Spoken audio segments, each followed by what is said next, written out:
A mis 70 años, la vida había encontrado su ritmo perfecto en Valencia. El portón de mi casa en el barrio del Carmen se abría cada mañana a las 6, cuando el sol apenas comenzaba a calentar las calles empedradas. Me llamo Silvia Jiménez, viuda desde hace 15 años, y esta rutina ha sido mi fortaleza desde que Eduardo, mi marido, falleció. Buenos días, Silvia. Ya regando tus naranjos tan temprano, Teresa, la panadera de la esquina, siempre me saludaba mientras colocaba las barras de pan recién horneado en su escaparate. Su tienda, con más de 50 años en el barrio, era uno de esos lugares que resistía heroicamente la invasión de supermercados modernos. El agua de la mañana es la mejor para las plantas. Teresa, me guardas una barra de pan como siempre. Esta era mi vida sencilla, organizada y tranquila. Los naranjos y granados de mi patio trasero, las misas de los domingos en la iglesia de Santa Catalina, los cafés con mis amigas en la Plaza de la Virgen y las llamadas semanales de mi hijo, Marcos. Eduardo había sido contador en el Banco Santander durante 30 años, un hombre respetado y querido por todos, que me dejó una pensión modesta pero suficiente, y este piso que compramos juntos cuando esperábamos a Marcos. No éramos ricos, pero nunca nos faltó lo necesario. Habíamos ahorrado cada euro con esfuerzo, pensando siempre en nuestro futuro. Mi orgullo más grande era Marcos, ahora de 42 años, quien había seguido los pasos de su padre en el mundo financiero. Trabajaba como contador en Madrid Sur, una empresa inmobiliaria con cierto prestigio. Cada domingo me llamaba puntualmente a las 7 de la tarde y me contaba sobre su semana, sus proyectos, sus sueños. «Mamá, tengo buenas noticias. Me han ascendido a jefe de contabilidad», me dijo en una de esas llamadas. «¡Qué alegría! Hijo, tu padre estaría tan orgulloso de ti». Mi corazón se hinchaba de orgullo. Todo mi sacrificio como madre soltera después de la muerte de Eduardo había valido la pena. Marcos era un hombre responsable, educado y exitoso. Ese domingo, sin embargo, su llamada sonó diferente. «Mamá, necesito decirte algo importante. He conocido a alguien». Mi corazón dio un vuelco. Marcos nunca había sido muy afortunado en el amor. 2 relaciones largas que terminaron en nada, y después años de soledad. Yo comenzaba a preocuparme de que mi hijo terminaría solo. Alguien especial, hijo, muy especial. Mamá, se llama Nerea Delgado, y quiero que la conozcas este fin de semana. No sabía entonces que esa llamada marcaría el principio del fin de mi tranquilidad. El portón de mi casa se abrió con fuerza aquel sábado de mayo. Yo estaba preparando una paella valenciana, la favorita de Marcos desde niño, cuando escuché su voz resonando por el pasillo. «Mamá, ya estamos aquí». Dejé el sofrito a fuego lento y me sequé las manos en el delantal bordado que Eduardo me había regalado en nuestro último aniversario. Los nervios me hacían temblar ligeramente. ¿Cómo sería esta mujer que había conquistado el corazón de mi único hijo? Marcos entró a la cocina con una sonrisa que no le había visto en años. De su brazo venía una mujer que me dejó momentáneamente sin palabras, alta, delgada, con cabello negro brillante que caía en ondas perfectas sobre sus hombros. Vestía un conjunto de desigual que debía costar más que mi pensión mensual. «Mamá, ella es Nerea, mi madre, Silvia». Nerea avanzó con una sonrisa deslumbrante y me abrazó como si fuéramos viejas amigas. Su perfume caro invadió mis sentidos. «Por fin conozco a la famosa Silvia Marcos. Me ha hablado tanto de usted que siento que ya la conocía». Su acento era madrileño, con esa cadencia rápida tan característica. Sus ojos oscuros me examinaron de arriba a abajo en una fracción de segundo, evaluándome. Yo, con mi vestido sencillo comprado en el mercado y mis zapatillas cómodas, me sentí repentinamente fuera de lugar en mi propia cocina. «El placer es mío, Nerea. Pasad al comedor mientras termino la paella». Durante la comida, Nerea desplegó todos sus encantos. Elogió mi paella, la mejor que he probado en mi vida. Mostró interés por las fotografías familiares en la pared. Qué guapo era Eduardo. Ahora entiendo de dónde ha sacado Marcos su atractivo. E incluso se ofreció a ayudarme a fregar los platos. ¿A qué te dedicas, Nerea? Le pregunté mientras servía el postre. Flan casero con caramelo. Trabajo en el Corte Inglés, en el departamento de moda. Soy asesora personal de compras para clientes VP. Me encanta mi trabajo, aunque el sueldo no es para tirar cohetes. Río con un gesto elegante de su mano, donde noté una manicura perfecta. Marcos la miraba embelesado, como si cada palabra que salía de su boca fuera poesía. Yo intentaba entender qué había visto mi hijo en esta mujer. Era guapa, sí, pero había algo en su forma de moverse, en su manera de mirarme cuando creía que no la observaba, que me inquietaba. «Mamá, tenemos algo que contarte», dijo Marcos tomando la mano de Nerea. Mi corazón se detuvo un instante. ¿Un embarazo? ¿Una boda precipitada? Nos vamos a casar en septiembre. Queremos una ceremonia íntima, solo familia y amigos cercanos, y nos gustaría hacerla aquí en Valencia, quizás en los jardines de Monforte. Respiré aliviada. Una boda era buena noticia, aunque sentía que todo iba demasiado rápido. Se habían conocido hace apenas 6 meses, según me contó Marcos. Es una noticia maravillosa. Hijo, estaré encantada de ayudar en lo que necesitéis. En realidad, mamá, intervino Nerea con su voz melodiosa, ya tenemos casi todo organizado. Solo necesitaríamos un pequeño préstamo para completar el pago del catering. Unos 5.000 euros que te devolveríamos en cuanto Marcos reciba su bonificación anual. El silencio cayó pesado sobre la mesa. Marcos miraba su plato, evitando mis ojos. 5.000 euros. No era una cantidad pequeña para mí. Por supuesto, respondí finalmente. Lo que necesitéis para vuestro día especial. Nerea aplaudió como una niña emocionada y me abrazó nuevamente. Su perfume me mareaba. Sabía que podíamos contar contigo. Marcos siempre dice que eres la mejor madre del mundo. Esa tarde, mientras los despedía en la puerta, Marcos me abrazó más fuerte que de costumbre. Gracias, mamá. Te quiero. Yo también te quiero, hijo, respondí, sintiendo un nudo en la garganta que no supe explicar. Los meses siguientes fueron un torbellino de preparativos. Nerea me llamaba casi a diario para contarme detalles de la boda.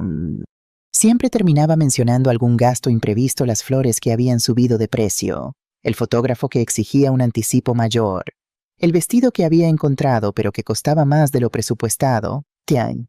En septiembre, bajo el sol valenciano, Marcos y Nerea se casaron en una ceremonia que costó mucho más de los 5.000 euros iniciales. Al final, yo había aportado casi 10.000 euros, la mitad de mis ahorros de toda la vida. Pero ver a mi hijo feliz mientras bailaba con su esposa bajo las estrellas me hizo pensar que cada euro había valido la pena. Ha sido un día perfecto, Silvia, me dijo Nerea, sentándose a mi lado durante la recepción. Todo gracias a ti. Solo quiero la felicidad de Marcos, respondí sinceramente. Lo sé, sonrió ella, apretando mi mano. Y ahora somos familia. Puedes contar conmigo para cualquier cosa, siempre. No sabía entonces cuánto me costaría esa promesa. Las visitas dominicales se convirtieron en una tradición después de la boda. Marcos y Nerea venían a comer a mi casa, siempre trayendo algún pequeño detalle: flores, bombones, una botella de vino. Yo preparaba los platos favoritos de mi hijo y disfrutábamos de sobremesas largas, hablando de todo y de nada.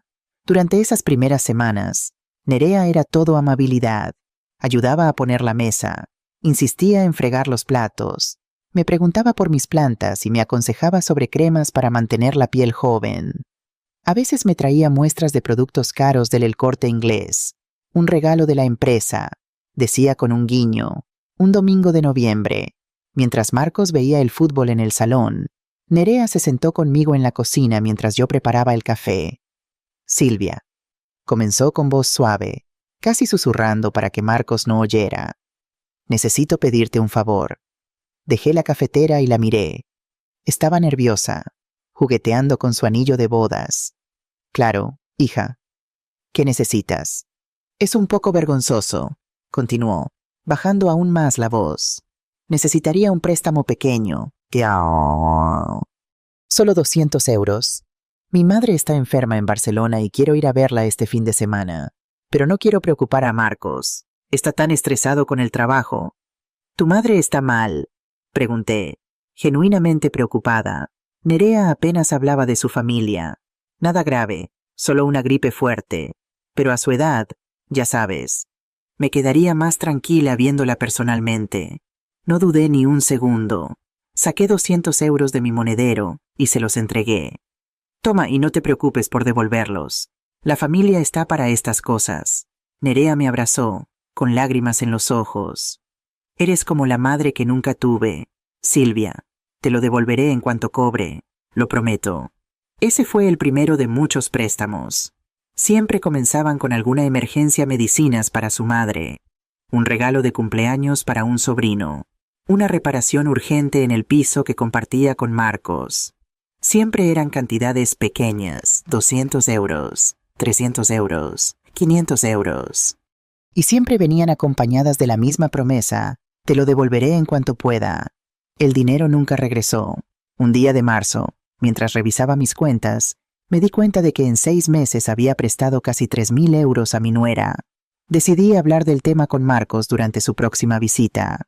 Hijo, le dije mientras Nerea estaba en el baño, ¿sabías que le he estado prestando dinero a Nerea? Marcos frunció el ceño, confundido. Dinero no. No sabía nada. ¿Cuánto? Casi 3.000 euros en los últimos meses, para emergencias, según me dijo. La puerta del baño se abrió y Nerea regresó al salón. La expresión de Marcos cambió inmediatamente, como si se pusiera una máscara. Nerea, ¿has estado pidiendo dinero a mi madre? Ella se detuvo en seco, mirándome primero a mí, luego a Marcos. Sus ojos se llenaron de lágrimas en cuestión de segundos. Yo pensaba devolverlo todo junto cuando recibiera mi bonificación. Balbuceó. No quería preocuparte con tonterías. Cariño, sabes que mamá ha estado enferma, y luego estuvo lo del coche. Marcos se levantó y la abrazó. Está bien, amor, no pasa nada, pero deberías habérmelo dicho. Lo siento tanto, sollozó ella contra su pecho. Me siento tan avergonzada. Me sentí repentinamente incómoda, como si fuera yo quien había hecho algo malo. Marcos me miró por encima del hombro de Nerea, con una expresión que no supe interpretar. Mamá, no te preocupes. Nosotros te devolveremos todo. Es solo que estamos un poco ajustados con la hipoteca y los gastos de la boda. No es urgente, respondí, arrepentida de haber sacado el tema. Solo quería saber si estabais bien económicamente. Esa noche, después de que se marcharan, recibí un mensaje de Nerea. Silvia, no sabes cuánto siento lo de hoy. Te prometo que te devolveremos cada euro. Eres la mejor suegra del mundo y no merezco tu generosidad. Te quiero. El mensaje me tranquilizó. Todos pasamos por momentos difíciles, pensé, y para eso está la familia. Las semanas siguientes, Nerea se mostró especialmente cariñosa. Me llamaba a diario para ver cómo estaba. Me enviaba fotografías de ella y Marcos. Me traía pequeños regalos en cada visita. Pero los préstamos continuaron, aunque ahora con el conocimiento de Marcos. Mamá, ¿podrías prestarnos 500 euros para arreglar la calefacción? Me pedía él por teléfono. Silvia, necesitamos 300 euros para pagar una factura del dentista, me decía ella en sus mensajes. Siempre había una razón, siempre era urgente, y siempre venía con la promesa de devolución pronto. Mi cuenta de ahorros disminuía mes a mes, pero me decía a mí misma que era normal ayudar a la familia, que Eduardo habría hecho lo mismo. Un día de mayo, recibí una llamada de mi banco. Señora Jiménez, le llamamos para verificar una transacción inusual con su tarjeta de crédito, una compra de 800 euros en el Corte Inglés. ¿Autorizó usted esta compra? Mi corazón dio un vuelco. Yo no había comprado nada en el Corte Inglés. Mi tarjeta estaba guardada en mi cartera, como siempre. No, respondí con voz temblorosa. Yo no he hecho esa compra. Vamos a bloquear su tarjeta inmediatamente. Señora, parece un caso de fraude. Colgué el teléfono con manos temblorosas. ¿Fraude quién podría haber usado mi tarjeta mientras revolvía en mi bolso para comprobar que mi tarjeta seguía allí? Recibí una llamada de Nerea. Silvia, ¿qué ha pasado? Estoy en el Corte Inglés y mi tarjeta ha sido rechazada. ¡Qué vergüenza he pasado! Tu tarjeta no entiendo. Hubo un silencio incómodo al otro lado de la línea. Tu tarjeta, Silvia, la que me prestaste para emergencias. No lo recuerdas, mi mente quedó en blanco. Yo nunca le había prestado mi tarjeta de crédito a Nerea. Nerea, yo nunca te di mi tarjeta. Otro silencio. Luego, su risa nerviosa. Silvia, hace 2 meses. Me dijiste que la usara para cualquier emergencia. Marcos estaba presente. Intenté recordar. Era cierto que Marcos y Nerea habían venido a visitarme hace 2 meses. Un fin de semana en que yo no me sentía bien. Tenía fiebre alta y Nerea se ofreció a ir a la farmacia por medicamentos. Pero yo no le había dado mi tarjeta de crédito. Estaba segura. Le había dado 50 euros en efectivo. Nerea, creo que hay un malentendido. Yo nunca te autoricé a usar mi tarjeta de crédito. Y menos para compras en el Corte Inglés. Silvia. Su voz cambió, volviéndose más fría. No sé qué te pasa últimamente, pero estás olvidando cosas. Marcos está preocupado. Quizás deberías ver a un médico. Colgó antes de que pudiera responder. Me quedé mirando el teléfono, aturdida. ¿Estaba perdiendo la memoria? No. Estaba segura de no haberle dado mi tarjeta. Pero entonces, ¿cómo la tenía ella? Revisé mi cartera nuevamente. Mi tarjeta de CaixaBank estaba allí, donde siempre la guardaba. Entonces recordé que tenía 2 tarjetas de la misma cuenta. La segunda estaba en un cajón de mi mesita de noche, para emergencias. Fui a toda prisa a mi habitación y abrí el cajón. La tarjeta no estaba allí. Mi teléfono sonó de nuevo. Era Marcos. Mamá. ¿Qué pasa? Nerea me ha llamado llorando. Dice que la has acusado de robar tu tarjeta. Yo nunca le di mi tarjeta, Marcos, y acaba de intentar comprar 800 euros en ropa. Hubo un silencio al otro lado. Cuando Marcos volvió a hablar, su voz sonaba diferente, más fría, como nunca le había escuchado hablarme. Mamá, tú misma le diste la tarjeta hace 2 meses. Yo estaba allí. Dijiste, y cito textualmente Nerea, guarda esta tarjeta para cualquier emergencia que tengáis. ¿No lo recuerdas? Me sentí mareada. ¿Era posible que lo hubiera olvidado o no? Estaba segura de que no. Hijo, sabes que nunca haría eso. Toda mi pensión va a esa cuenta. Exactamente, mamá. Por eso te ofreciste a ayudarnos. Porque siempre has sido generosa. Pero últimamente estás diferente, olvidadiza, confundida. No estoy confundida, Marcos. Sé perfectamente lo que hago con mi dinero. Mamá, su voz bajó, como si le costara decir lo que venía a continuación. Creo que deberíamos llevarte al médico. A tu edad, estos olvidos podrían ser signo de algo más serio. Las palabras me golpearon como una bofetada. Mi propio hijo sugiriendo que estaba perdiendo la cabeza. Estoy perfectamente bien, Marcos. Y sé que nunca autoricé a Nerea a gastar 800 euros en ropa con mi tarjeta. Eran 300 euros en ropa, mamá, y 500 para arreglar nuestra calefacción, como acordamos ayer por teléfono. No habíamos hablado ayer, no habíamos acordado nada sobre calefacción. Estaba segura. Vamos a hablar de esto en persona, dijo Marcos con un suspiro. Nerea y yo iremos a verte mañana. Colgó sin despedirse, dejándome con un nudo en el estómago y una certeza aterradora. Mi hijo y su esposa me estaban mintiendo. La pregunta era, ¿por qué esa noche apenas dormí? Las palabras de Marcos resonaban en mi mente, olvidadiza y confundida. Era posible que estuviera perdiendo la memoria. Me levanté varias veces para comprobar el calendario, mis notas, mis recibos bancarios. No estaba confundida. Sabía exactamente cuánto dinero había prestado a Marcos y Nerea, y estaba absolutamente segura de no haberle dado mi tarjeta de crédito a nadie.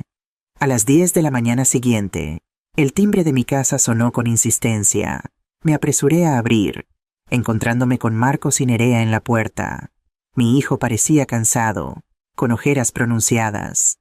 Nerea, en cambio, estaba impecablemente arreglada, con un vestido nuevo que seguramente había costado cientos de euros. Buenos días, mamá, dijo Marcos, besándome en la mejilla. Su beso fue frío, distante. Buenos días, Silvia, añadió Nerea, sin moverse para saludarme. Los dejé pasar al salón, donde ya había preparado café y magdalenas caseras, como siempre que venían. Pero esta vez, el ambiente estaba cargado de tensión. Mamá, comenzó Marcos, sentándose frente a mí. Estamos preocupados por ti. No hay razón para preocuparse. Estoy perfectamente bien. No, No lo estás, intervino Nerea, su voz suave pero firme. Estás olvidando cosas importantes. Ayer me acusaste de robar tu tarjeta, una tarjeta que tú misma me diste. Respiré hondo, intentando mantener la calma. Nerea, nunca te di mi tarjeta.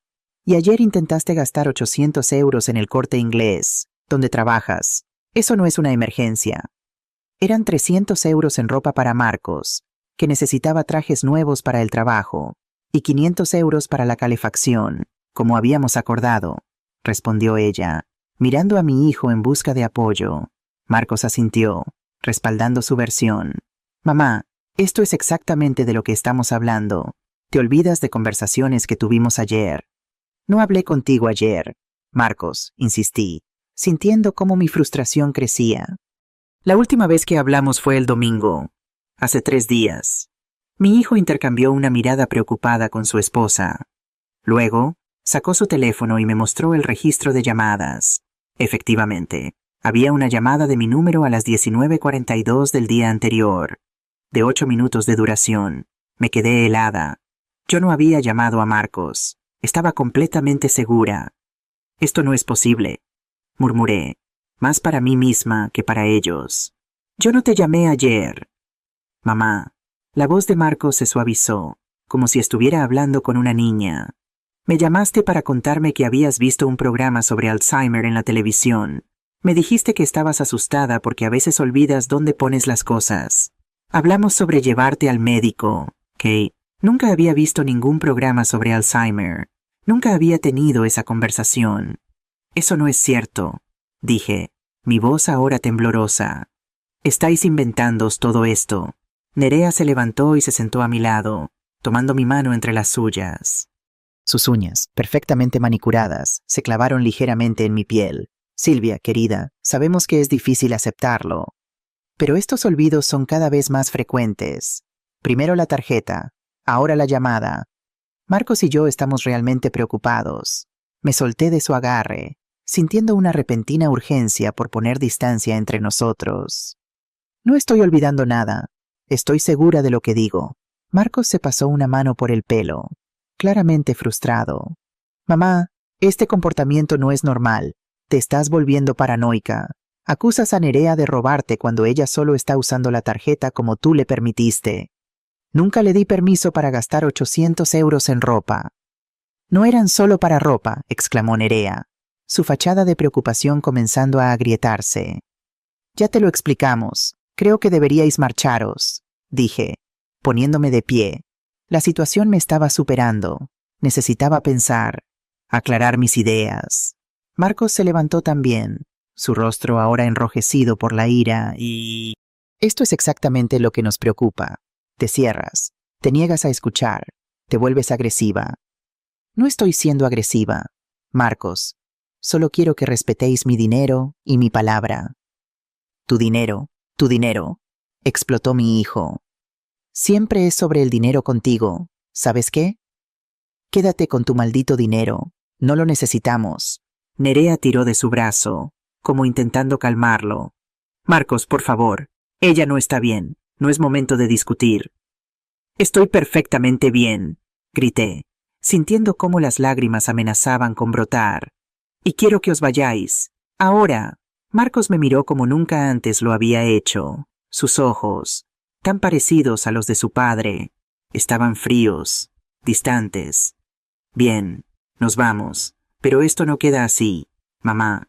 Claramente necesitas ayuda, y si no la aceptas voluntariamente, tendremos que tomar otras medidas. ¿Qué medidas?, pregunté, sintiendo un escalofrío recorrer mi espalda. Las que sean necesarias para protegerte, respondió Nerea, recuperando su tono dulce. Porque te queremos, Silvia, solo queremos lo mejor para ti. Se marcharon dejándome con una sensación de irrealidad. ¿Qué acababa de pasar? ¿Estaba realmente perdiendo la memoria? ¿O mi hijo y su esposa me estaban manipulando deliberadamente? Necesitaba pruebas. Me dirigí a mi habitación y abrí la caja fuerte donde guardaba mis documentos importantes: pasaporte, escrituras de la casa, pólizas de seguros y una pequeña libreta donde anotaba meticulosamente cada gasto e ingreso. La costumbre de toda una vida como esposa de contador.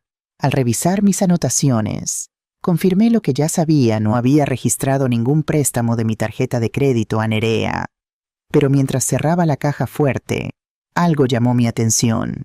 En el fondo, parcialmente oculto bajo una carpeta, había un papel que no reconocí. Lo saqué con cuidado. Era una fotocopia de mi tarjeta de crédito, perfectamente legible, mostrando el número completo, la fecha de caducidad e incluso el código de seguridad de 3 dígitos del reverso. En la esquina inferior, una nota escrita a mano: para emergencias, N. Mi sangre se heló. Nerea había estado en mi caja fuerte, había copiado mi tarjeta, y ahora estaba gastando mi dinero mientras me hacía creer que yo estaba perdiendo la memoria. El teléfono sonó, sobresaltándome. Era un número que no reconocí. «Diga», respondí con voz temblorosa. «Señora Jiménez, soy Carlos, del Departamento de Fraude de CaixaBank. Tenemos que hablar sobre algunas transacciones sospechosas en su cuenta». La llamada del banco confirmó mis peores temores. En los últimos 3 meses, se habían realizado más de 30 transacciones con mi tarjeta de crédito, sumando casi 7.000 euros. Compras en el Corte Inglés, restaurantes de lujo como La Pepica, tiendas de moda como Zara y Desigual, un spa de 5 estrellas en el centro de Valencia, e incluso retiros de efectivo en cajeros automáticos a altas horas de la madrugada. «Señora Jiménez, ¿autorizó usted estas compras?», preguntó Carlos, el agente del banco. «No», respondí con firmeza. «No autoricé ninguna de esas transacciones». «Entiendo. Vamos a bloquear su tarjeta inmediatamente y le enviaremos una nueva. También iniciaremos una investigación por posible fraude. ¿Tiene alguna idea de quién podría estar usando su tarjeta?». Dudé un momento. Debía denunciar a mi propia nuera, a mi propio hijo. Necesito tiempo para pensarlo. Respondí finalmente. ¿Pueden enviarme un detalle completo de todas las transacciones? «Por supuesto, señora. Lo recibirá por correo certificado en un plazo de 48 horas. Después de colgar, me senté en el sofá, intentando procesar lo que estaba ocurriendo. Mi cabeza daba vueltas. ¿Cómo habíamos llegado a esto? ¿En qué momento mi hijo, mi Marcos, el niño que había criado con tanto amor, se había convertido en cómplice de este engaño? El sonido del timbre me arrancó de mis pensamientos. Al abrir la puerta, me encontré con Mercedes García, mi vecina del piso de arriba, una profesora jubilada que había sido mi amiga desde que me mudé al edificio. «Silvia, ¿estás bien? Te escuché discutir con Marcos esta mañana». Las lágrimas que había contenido finalmente se desbordaron. Mercedes me abrazó sin hacer preguntas y entró conmigo a la casa. Mientras preparaba té para ambas, le conté todos los préstamos, la tarjeta de crédito robada, las acusaciones de demencia, la fotocopia encontrada en mi caja fuerte. Mercedes me escuchó en silencio, su rostro envejeciendo con cada detalle que compartía. «Silvia», dijo finalmente, «esto es abuso financiero. Es un delito grave, y más cuando viene de tu propia familia». «No puedo denunciar a mi hijo», respondí, sintiendo cómo mi corazón se rompía solo de pensarlo. «No estás denunciando a tu hijo, estás protegiéndote a ti misma. Y quizás, a largo plazo, también estás protegiendo a Marcos de esa mujer». «¿Crees que es Nerea quien está detrás de todo esto?», Mercedes suspiró. «No lo sé, Silvia. Pero esto que me cuentas no es normal. Te están manipulando, gastando tu dinero y, lo que es peor, intentando hacerte dudar de tu propia mente. Eso tiene un nombre: gaslighting. Es una forma de abuso psicológico». Me estremecí al escuchar esa palabra. «Abuso, mi propio hijo abusando de mí. ¿Qué debo hacer?», pregunté, sintiendo que las fuerzas me abandonaban. «Primero, documenta todo. Guarda cada recibo, cada estado de cuenta, cada mensaje de texto. Segundo, cambia todas tus claves banco, correo, teléfono. Tercero, consulta con un abogado.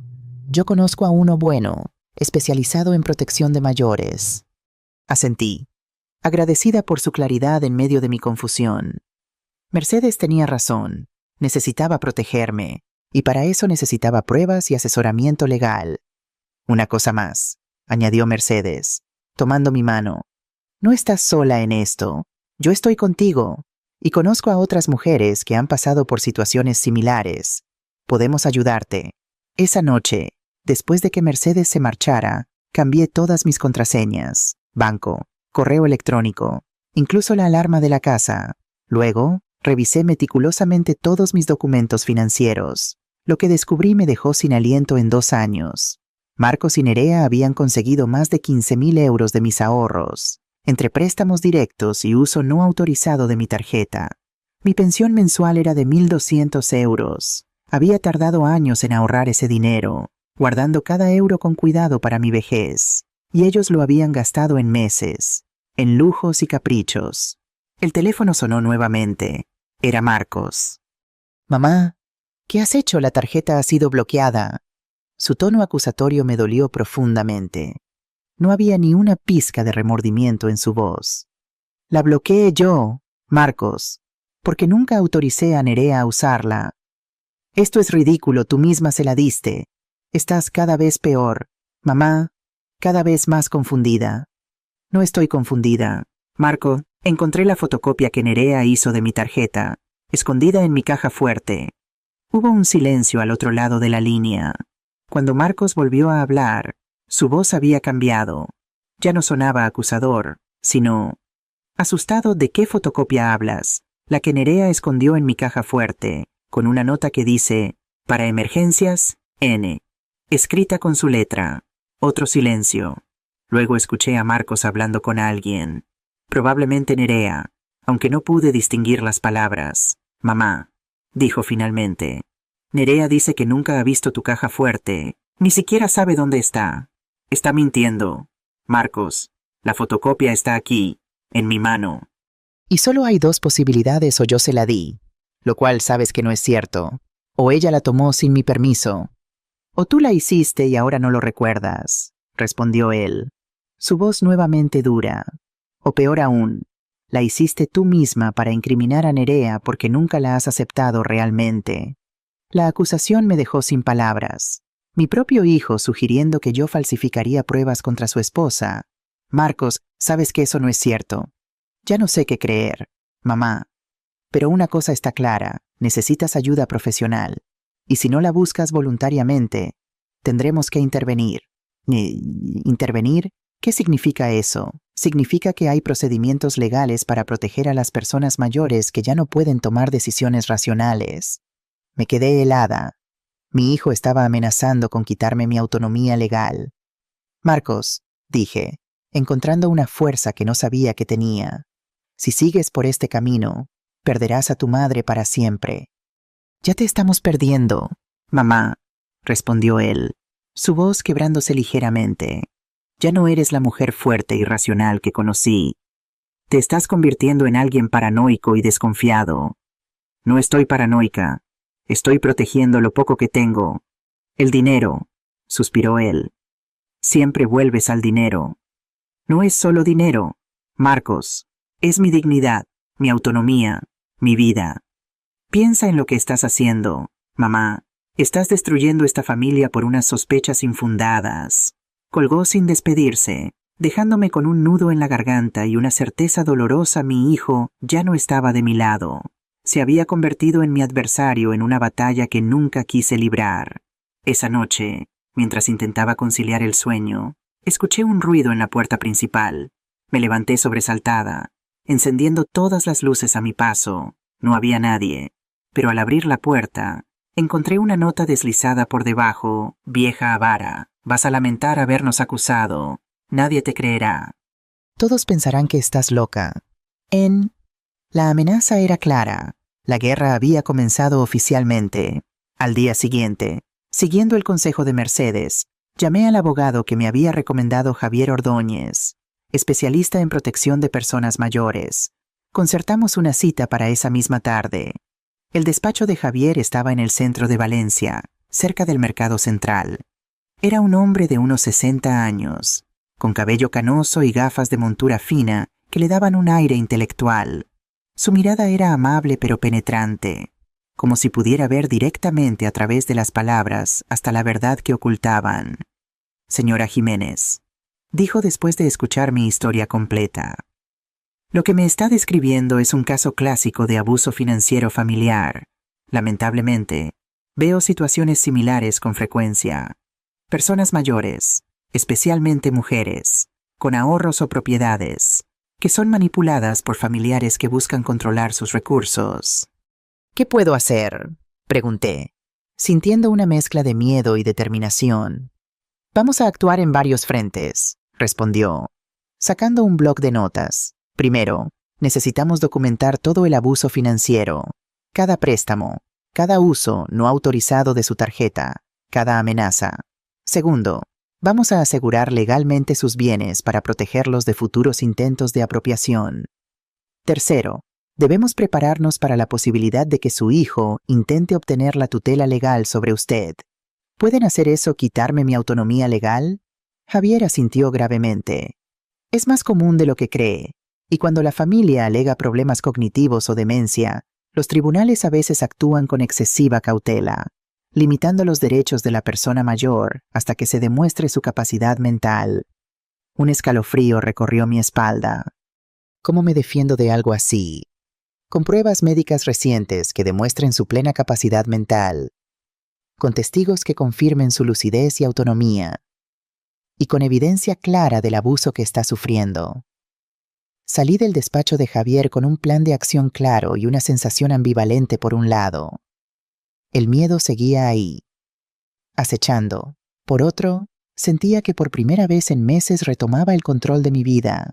Al día siguiente, recibí el detalle completo de las transacciones realizadas con mi tarjeta. Lo que vi confirmó mis sospechas. Nerea había estado usando mi tarjeta regularmente, no solo para emergencias, sino para todo tipo de lujos. La peor parte fue descubrir retiros de efectivo en cajeros automáticos a las 3 de la madrugada. Yo nunca salía de casa a esa hora. Armada con esta información, volví a visitar a Javier, quien inmediatamente inició un proceso de reclamación al banco por uso fraudulento de mi tarjeta. También me ayudó a redactar una carta formal a Marcos y Nerea, exigiendo la devolución de todo el dinero prestado y obtenido fraudulentamente. ¿Crees que funcionará?, le pregunté después de firmar la carta. Probablemente no, respondió con honestidad. Pero es un paso legal necesario antes de acciones más drásticas. Tenía razón. 3 días después de que recibieran la carta certificada, Marcos apareció en mi puerta. Esta vez, venía solo. ¿Se puede saber qué es esto?, gritó, agitando la carta en su mano. Nos estás amenazando legalmente a tu propio hijo. No es una amenaza, Marcos, es una petición formal. Quiero que me devuelvan mi dinero. No hay dinero que devolver. Todo lo que tomamos fue con tu consentimiento. Sabes que eso no es cierto. Marcos entró a la casa sin ser invitado, cerrando la puerta tras él con un golpe que hizo temblar las paredes. ¿Quién te está manipulando, mamá? ¿Quién te ha metido estas ideas en la cabeza? Nadie me está manipulando. Por primera vez en mucho tiempo, estoy viendo las cosas con claridad. Mi hijo se paseaba por el salón como un animal enjaulado, pasándose las manos por el pelo repetidamente, un gesto que hacía desde niño cuando estaba nervioso.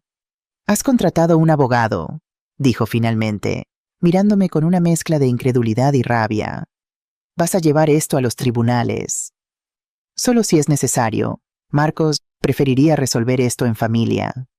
«¿En familia?». Su risa fue amarga.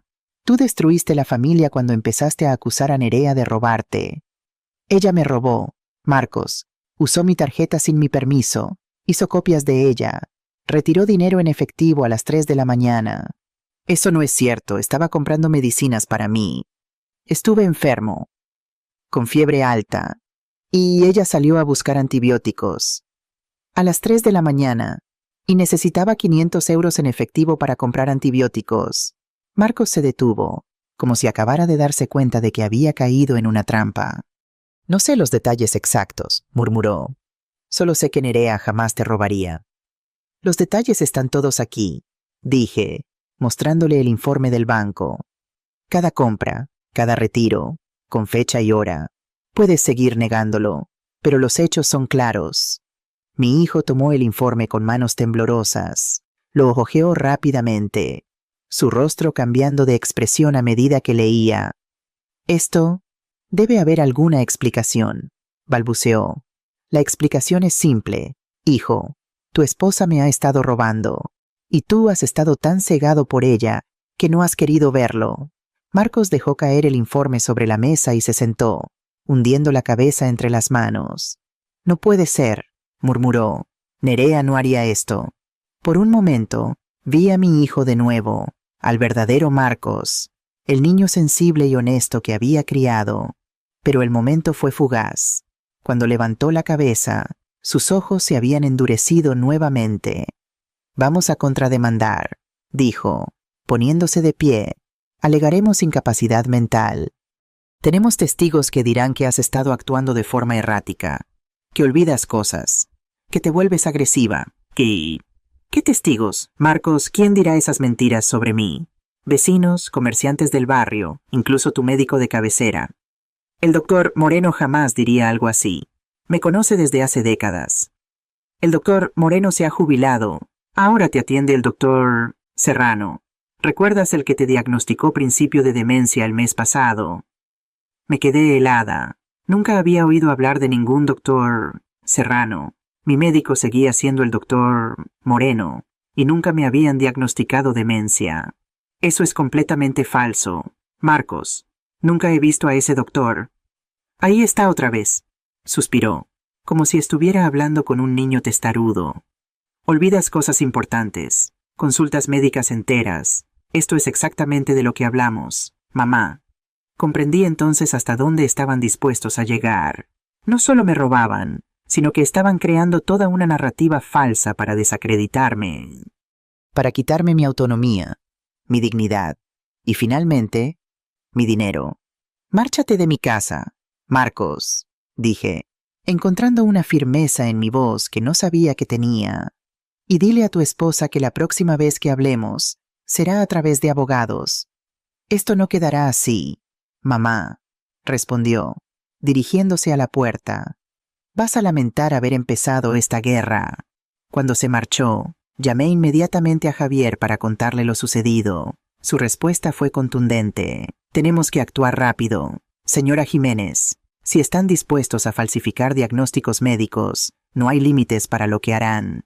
Esa misma tarde, Javier y yo visitamos al doctor Moreno en su consulta. A sus 68 años, seguía ejerciendo y me confirmó que efectivamente era mi médico de cabecera y que nunca me había diagnosticado ningún tipo de deterioro cognitivo. Silvia está en perfectas condiciones mentales, le aseguró al abogado. De hecho, es una de mis pacientes más lúcidas y organizadas. Aceptó realizar un examen cognitivo completo y emitir un informe oficial sobre mi estado mental, que sería fundamental para nuestra defensa legal. De vuelta en casa, encontré un mensaje de voz en mi contestador. Mamá, soy yo, Marcos. Solo quería decirte que, lo siento, por todo. Creo que hemos ido demasiado lejos, Nerea y yo. Vamos a devolverte todo el dinero. Solo, por favor, retira la denuncia. No quiero que esto llegue a los tribunales. Te llamo mañana. Sentí cómo las lágrimas rodaban por mis mejillas. La voz de mi hijo sonaba sincera, arrepentida. Era posible que finalmente hubiera visto la verdad, que se hubiera liberado de la influencia de Nerea. Quise creerlo, desesperadamente, pero algo en mi interior me decía que tuviera cuidado, que este podría ser otro intento de manipulación. Decidí consultar con Javier antes de responder a Marcos. El abogado me aconsejó cautela. No retire ninguna acción legal hasta que el dinero esté completamente devuelto, me dijo. Y aún así, mantenga sus defensas altas. Este tipo de situaciones rara vez se resuelven tan fácilmente. Al día siguiente, Marcos no llamó, ni al siguiente. Cuando finalmente intenté contactarlo, su teléfono estaba apagado. Pasaron 3 días más sin noticias de él, hasta que recibí una notificación formal por correo, notificación de procedimiento de incapacitación. Mi hijo había solicitado oficialmente mi incapacitación legal, alegando deterioro cognitivo severo. La guerra que nunca quise librar acababa de comenzar. El sobre con la notificación de incapacitación temblaba en mis manos. Mi propio hijo, mi Marcos, Quería declararme legalmente incompetente. Quería arrebatarme mi autonomía, mi dignidad, mi derecho a decidir sobre mi propia vida y mis propios bienes. Las lágrimas nublaban mi vista mientras intentaba comprender cómo habíamos llegado a este punto. Fundamentación: la solicitante presenta signos evidentes de deterioro cognitivo, incluyendo pérdida de memoria, paranoia, acusaciones infundadas contra familiares cercanos y comportamiento errático con sus finanzas.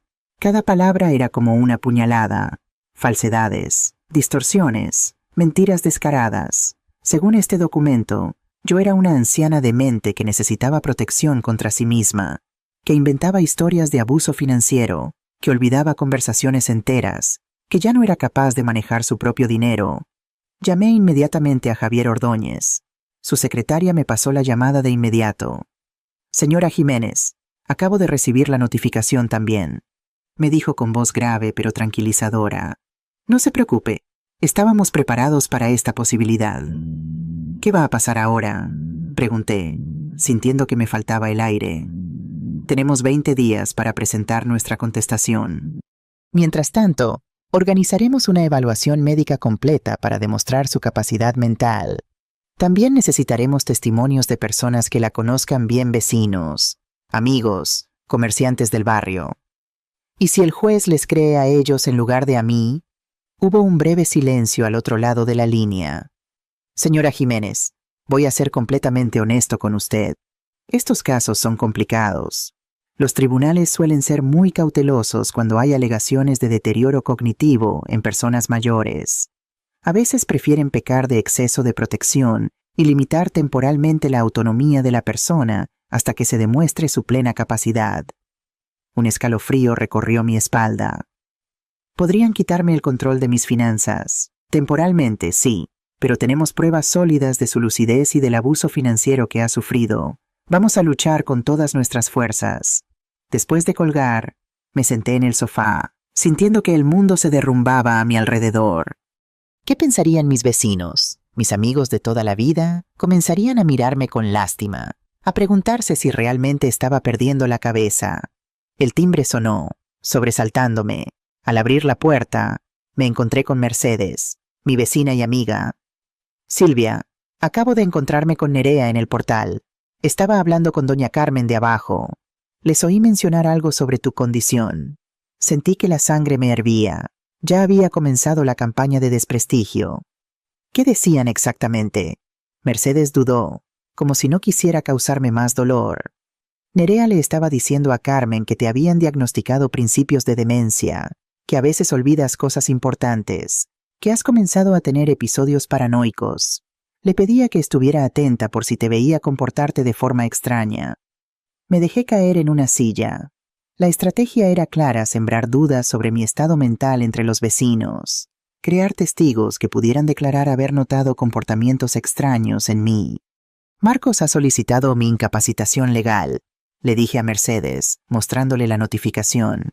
«Quieren controlar mi dinero, mi casa, toda mi vida». Mercedes leyó el documento con expresión cada vez más indignada.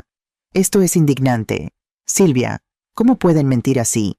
Tú estás perfectamente lúcida». «No importa si estoy lúcida o no. Lo que importa es qué creerá el juez». «Entonces tenemos que asegurarnos de que el juez conozca la verdad», respondió con determinación. «Voy a hablar con los vecinos, con el panadero, con el farmacéutico, con todos los que te conocen desde hace años. Les explicaré lo que está pasando. Y si no me creen, si piensan que realmente estoy confundida». Mercedes tomó mi mano entre las suyas, con una firmeza que me recordó a la mía propia cuando era más joven.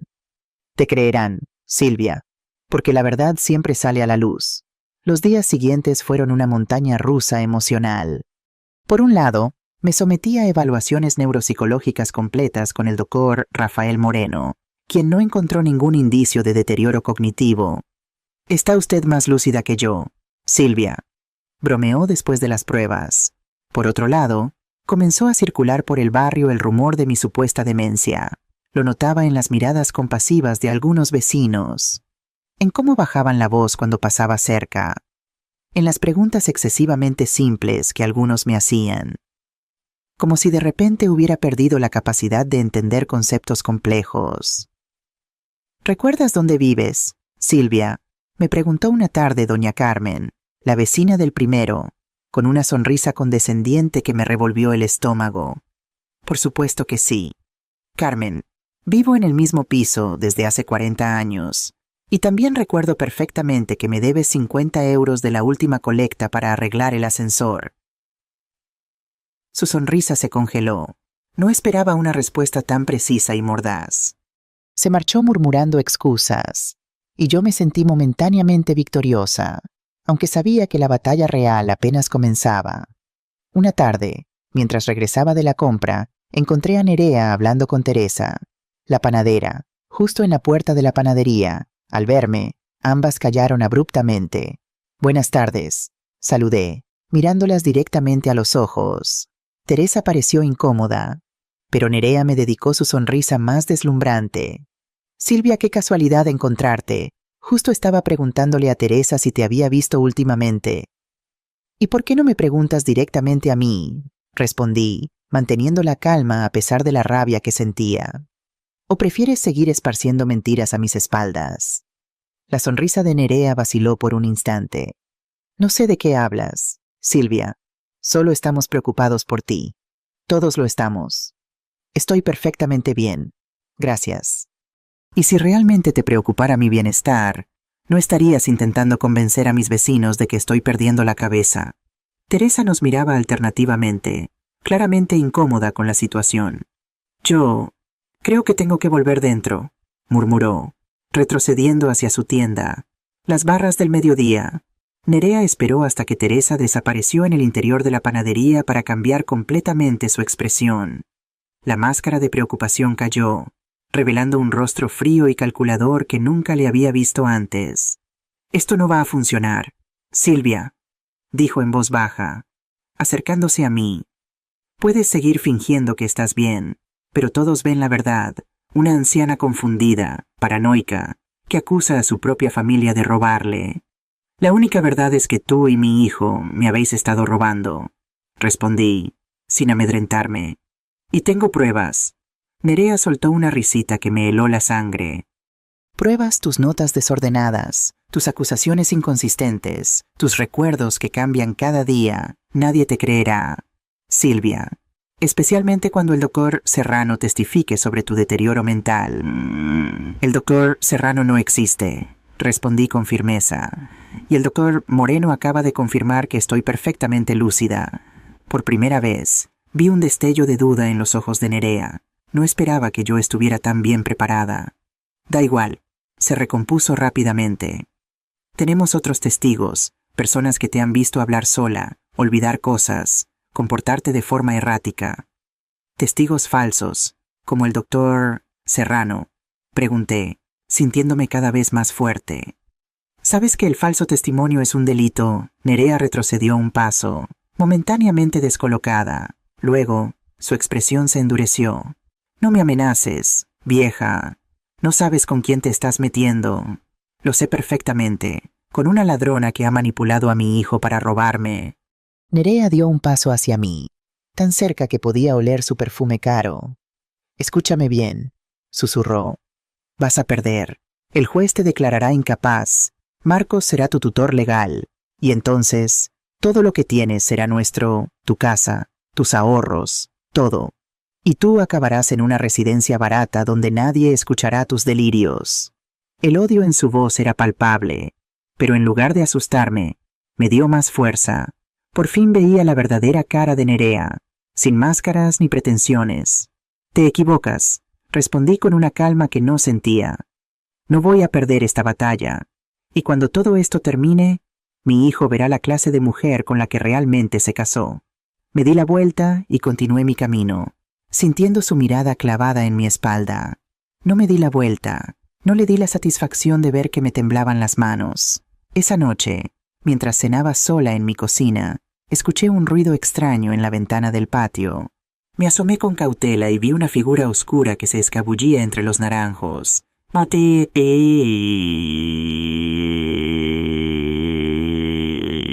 ¿Un ladrón? ¿O algo peor? Llamé inmediatamente a la policía. Cuando llegaron, encontraron pisadas en mi jardín y algo escrito con spray en la pared lateral de la casa loca.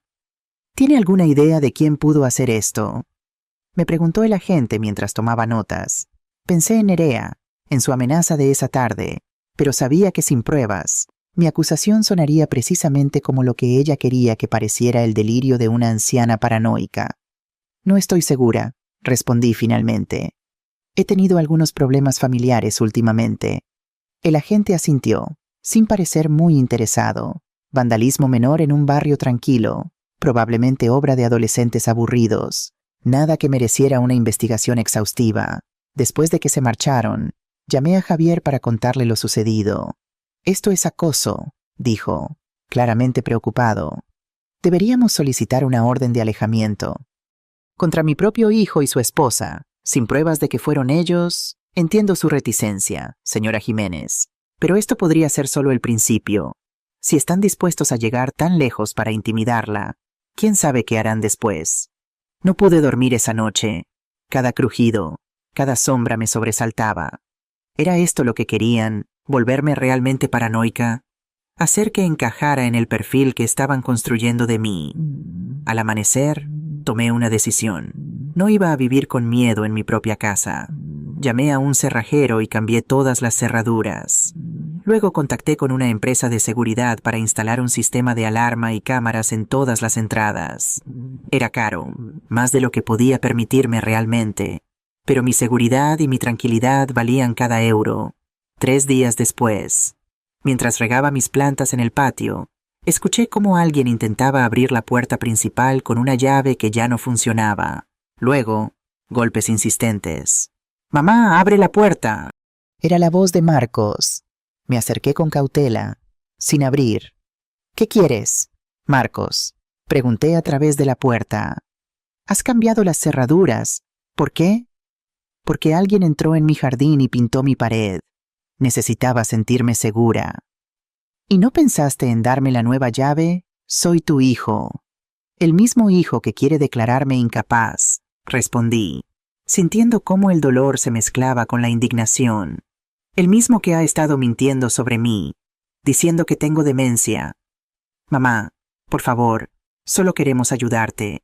Estás confundida, no ves las cosas claramente». «Veo todo con perfecta claridad, Marcos, incluyendo lo que tú y Nerea habéis estado haciendo». «¡Abre la maldita puerta!», gritó, perdiendo la paciencia. «Es mi casa también. Tengo derecho a entrar». «No es tu casa, Marcos, es mía. La casa que tu padre y yo compramos con nuestro esfuerzo, donde te criamos con amor. Y ahora quieres quitármela». Los golpes se intensificaron. Marcos estaba furioso. «Esto solo demuestra que estás paranoica, cambiando cerraduras, excluyendo a tu propia familia. El juez verá esto como prueba de tu deterioro mental». «El juez verá la verdad», respondí, aunque mi voz ya no sonaba tan firme como hubiera querido. «Verá cómo me habéis estado robando, manipulando, acosando. Nadie te ha robado nada. Todo lo que hemos tomado ha sido con tu consentimiento». «No es cierto y lo sabes». Los golpes cesaron abruptamente. Cuando Marcos volvió a hablar, su voz sonaba extrañamente calmada. «Muy bien, mamá. Si así es como quieres jugar, así jugaremos. Te vas a arrepentir de esto». Escuché sus pasos alejándose y, finalmente, el portón exterior cerrándose con un golpe seco. Me dejé caer en el suelo, temblando. La amenaza implícita en sus palabras resonaba en mi mente. ¿Qué planeaban hacer ahora? La respuesta llegó al día siguiente, en forma de una llamada de mi banco. «Señora Jiménez, le llamamos porque se ha presentado una orden judicial solicitando el bloqueo preventivo de sus cuentas». Mi corazón se detuvo. ¿Bloqueo? ¿Qué significa eso exactamente? Significa que temporalmente, y hasta que se resuelva el proceso de incapacitación, no podrá realizar operaciones superiores a 300 euros sin supervisión judicial.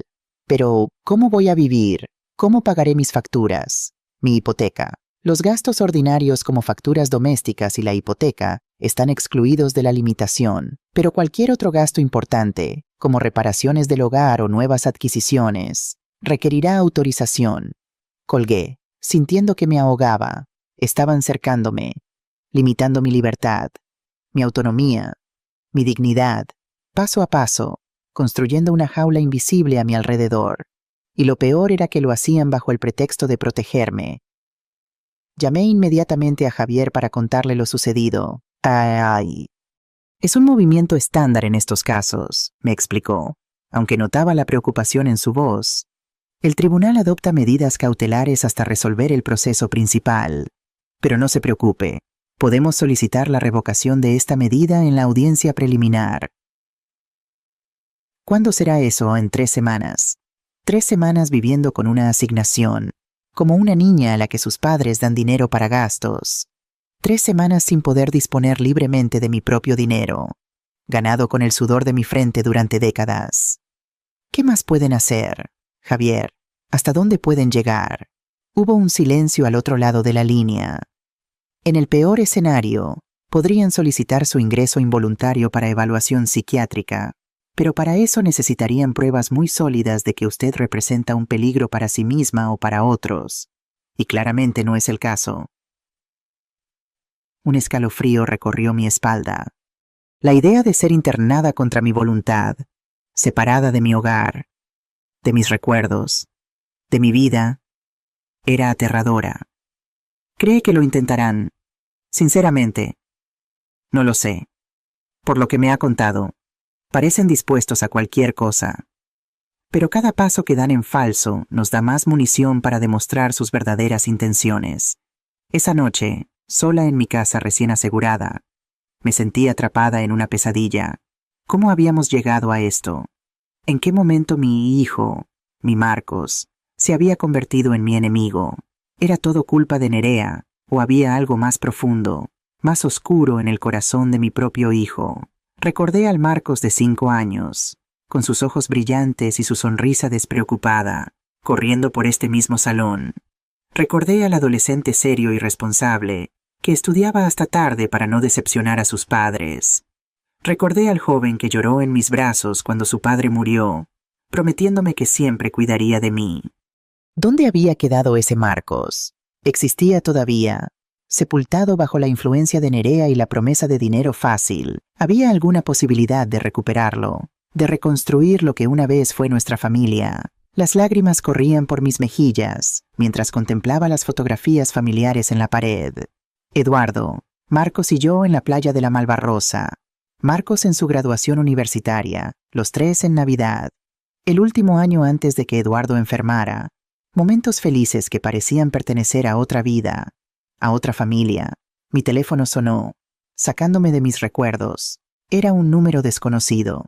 Diga, respondí con voz temblorosa. Señora Jiménez, soy padre Alejandro, de la parroquia de Santa Catalina. La voz amable del sacerdote me tranquilizó instantáneamente. Había sido un apoyo fundamental después de la muerte de Eduardo.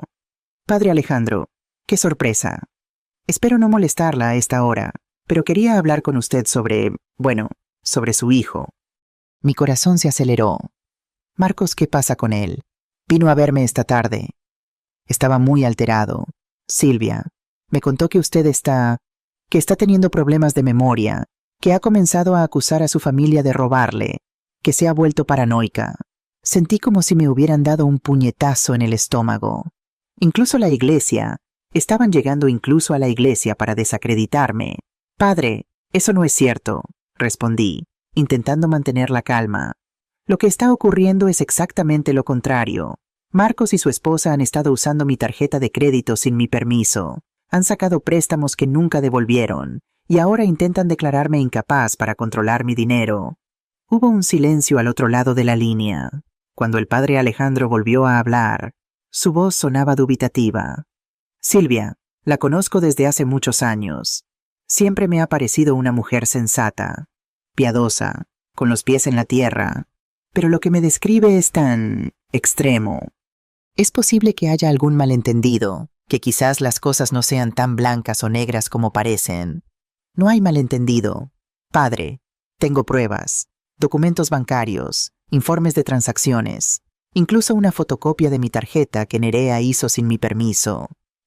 Ha hablado con Marcos directamente sobre esto, sin acusaciones, solo una conversación honesta entre madre, ella y yo.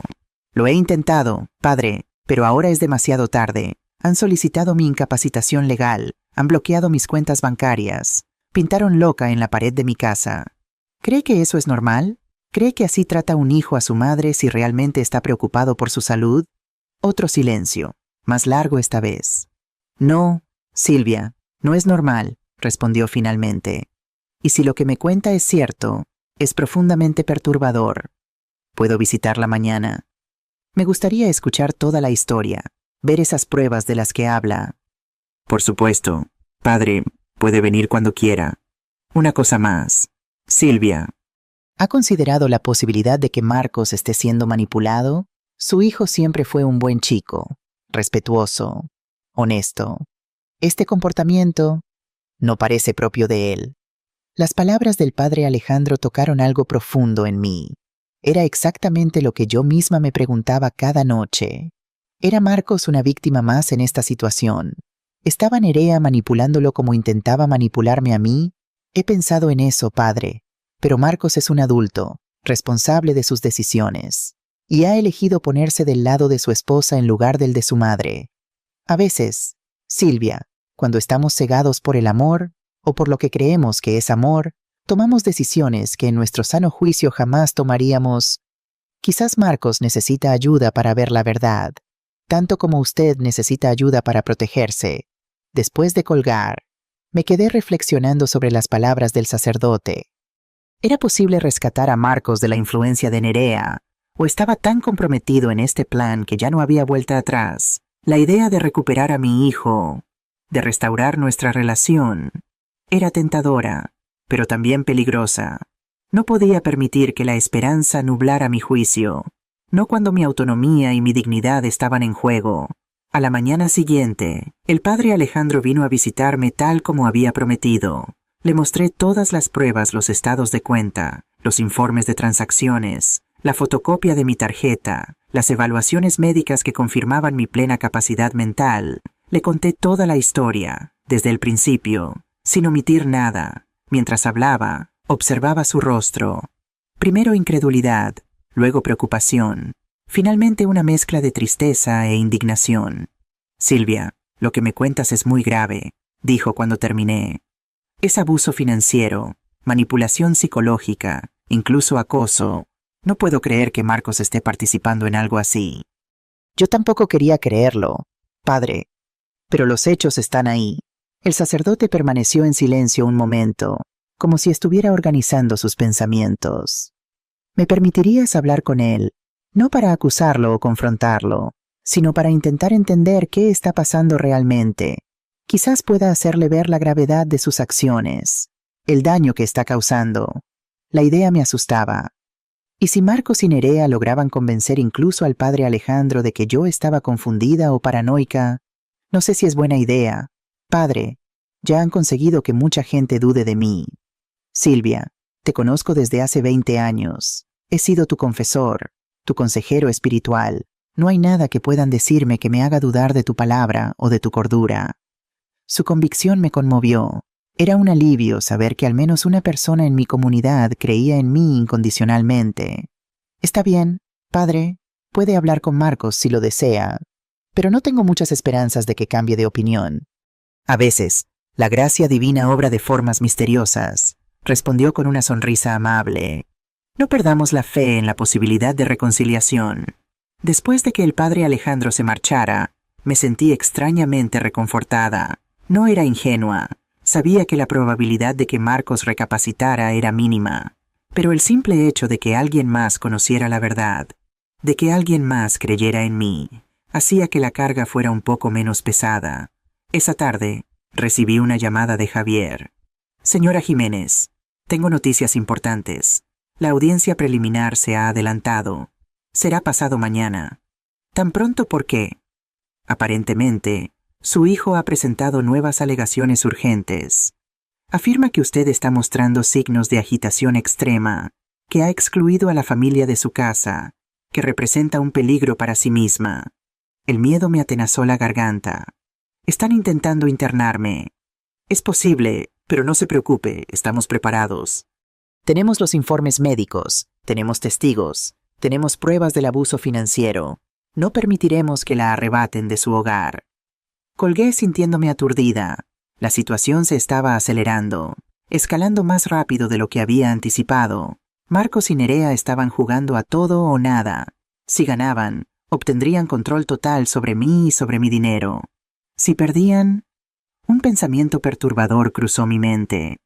¿Qué pasaría si perdían? ¿Hasta dónde estaban dispuestos a llegar para evitar las consecuencias de sus acciones? La amenaza de Nerea resonó en mi mente.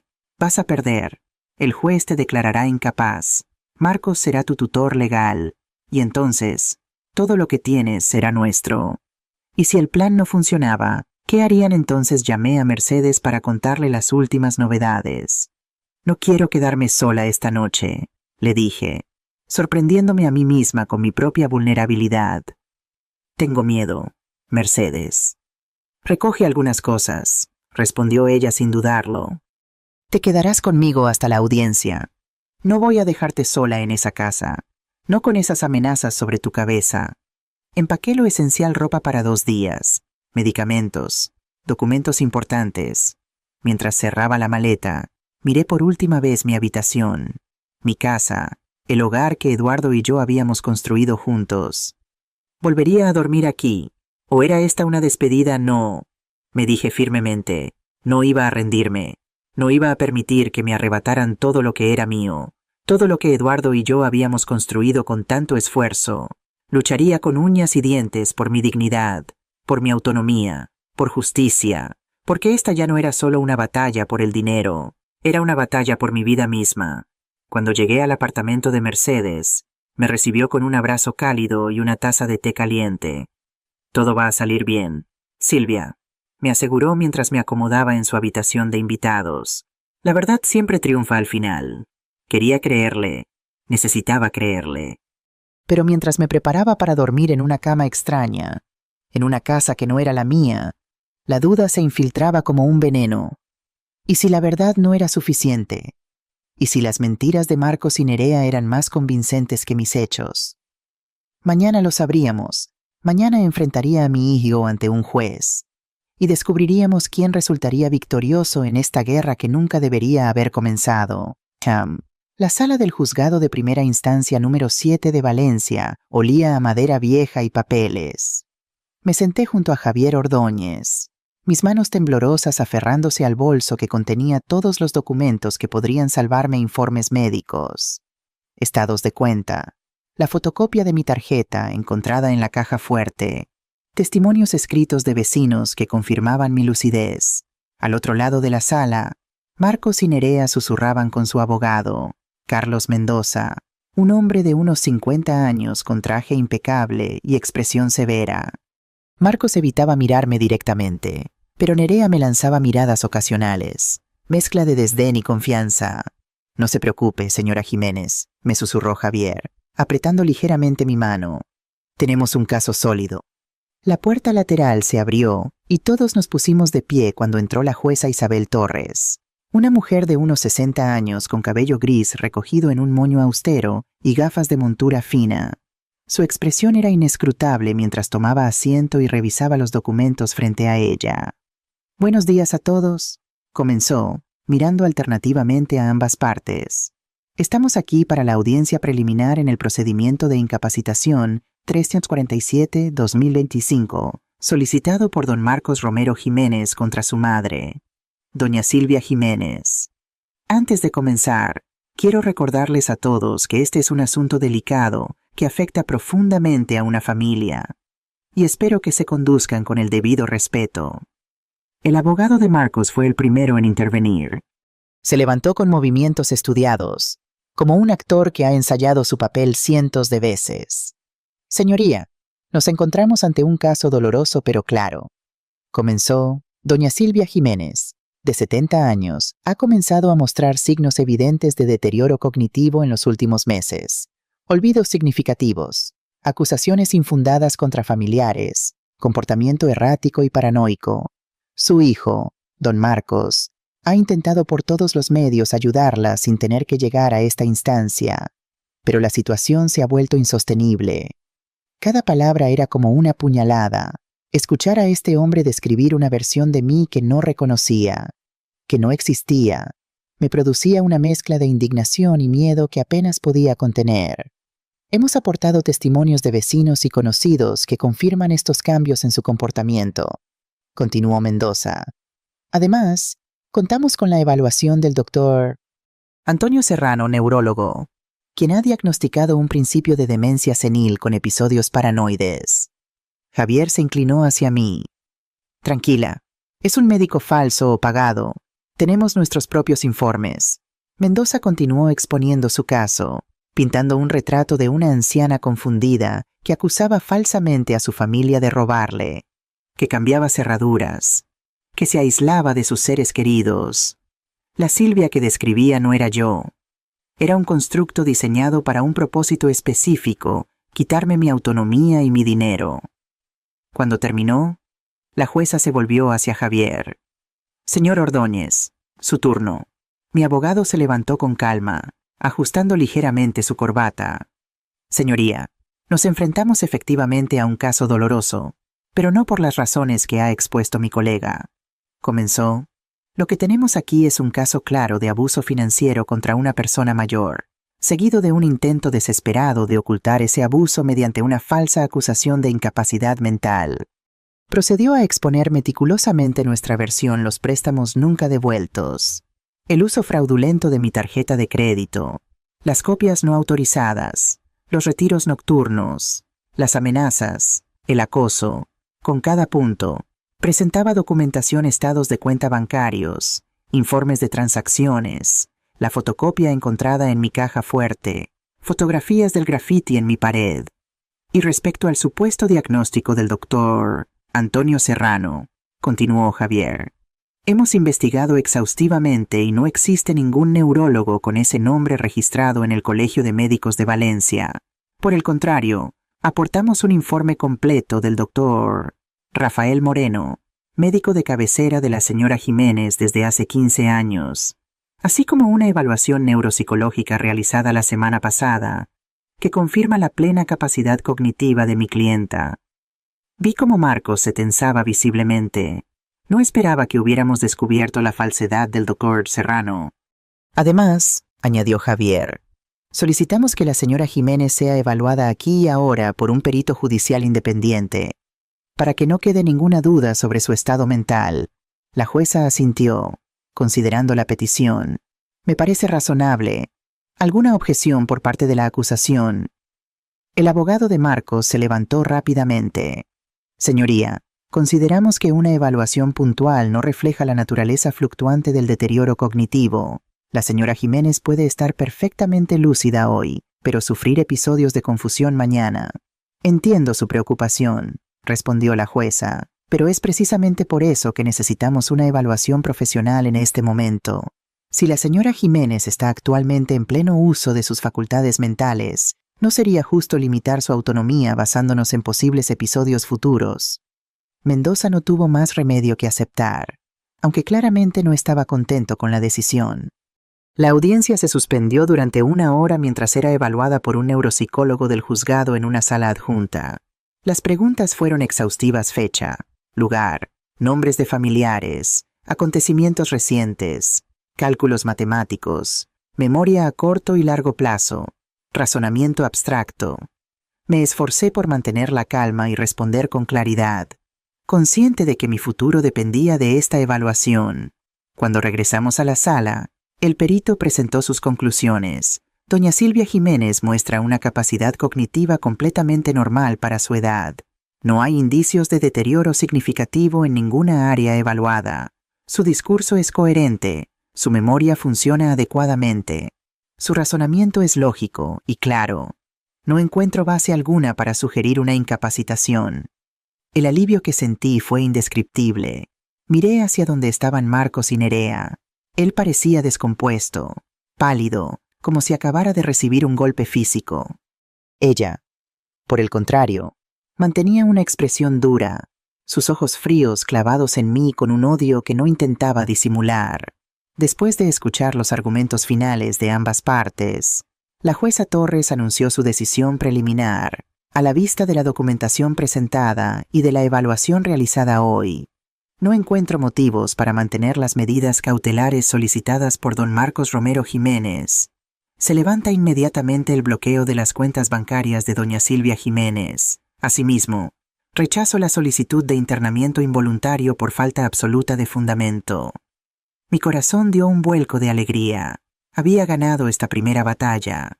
Sin embargo, continuó la jueza, dado que se han presentado acusaciones graves de abuso financiero, considero necesario continuar con la investigación.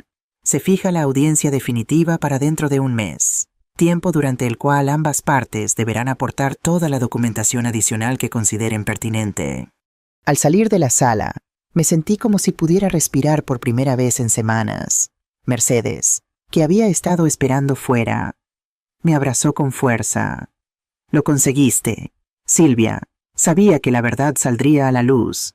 Mientras nos alejábamos por el pasillo, escuché la voz de Nerea, aguda y furiosa, resonando tras nosotros. Esto no ha terminado, vieja. Ni se te ocurra pensar que has ganado. Me volví lentamente para enfrentarla.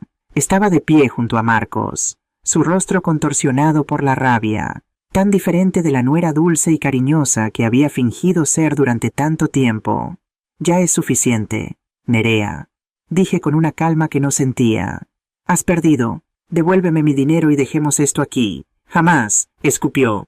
¿Crees que vamos a rendirnos así de fácil? Encontraremos otra forma de conseguir lo que nos corresponde. Lo único que os corresponde es una denuncia por fraude, respondió Javier, colocándose protectoramente a mi lado.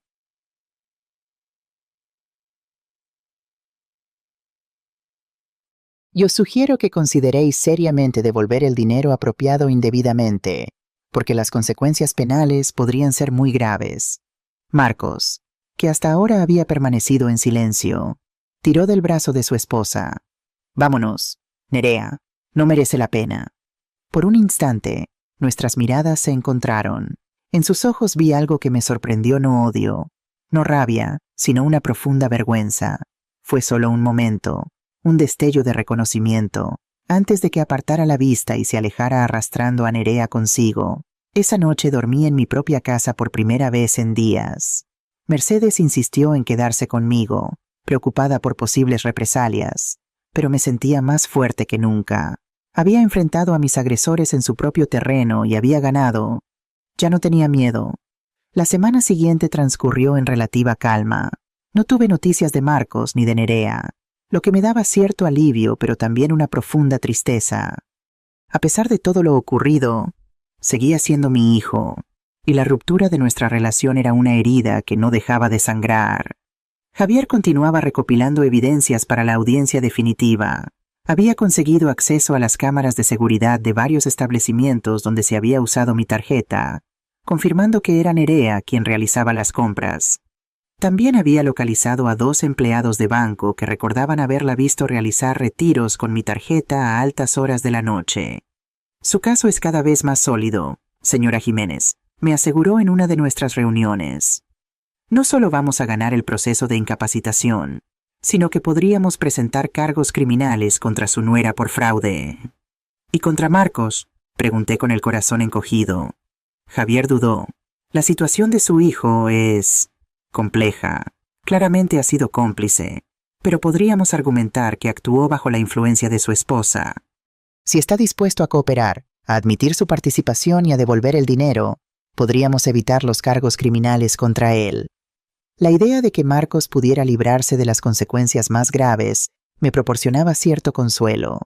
A pesar de todo, seguía siendo mi hijo, y una parte de mí se negaba a rendirse, a aceptar que estaba completamente perdido. Un domingo por la tarde, mientras regaba mis naranjos en el patio, escuché el timbre. Al abrir la puerta, me encontré con el padre Alejandro. «Buenas tardes, Silvia», me saludó con su habitual sonrisa amable.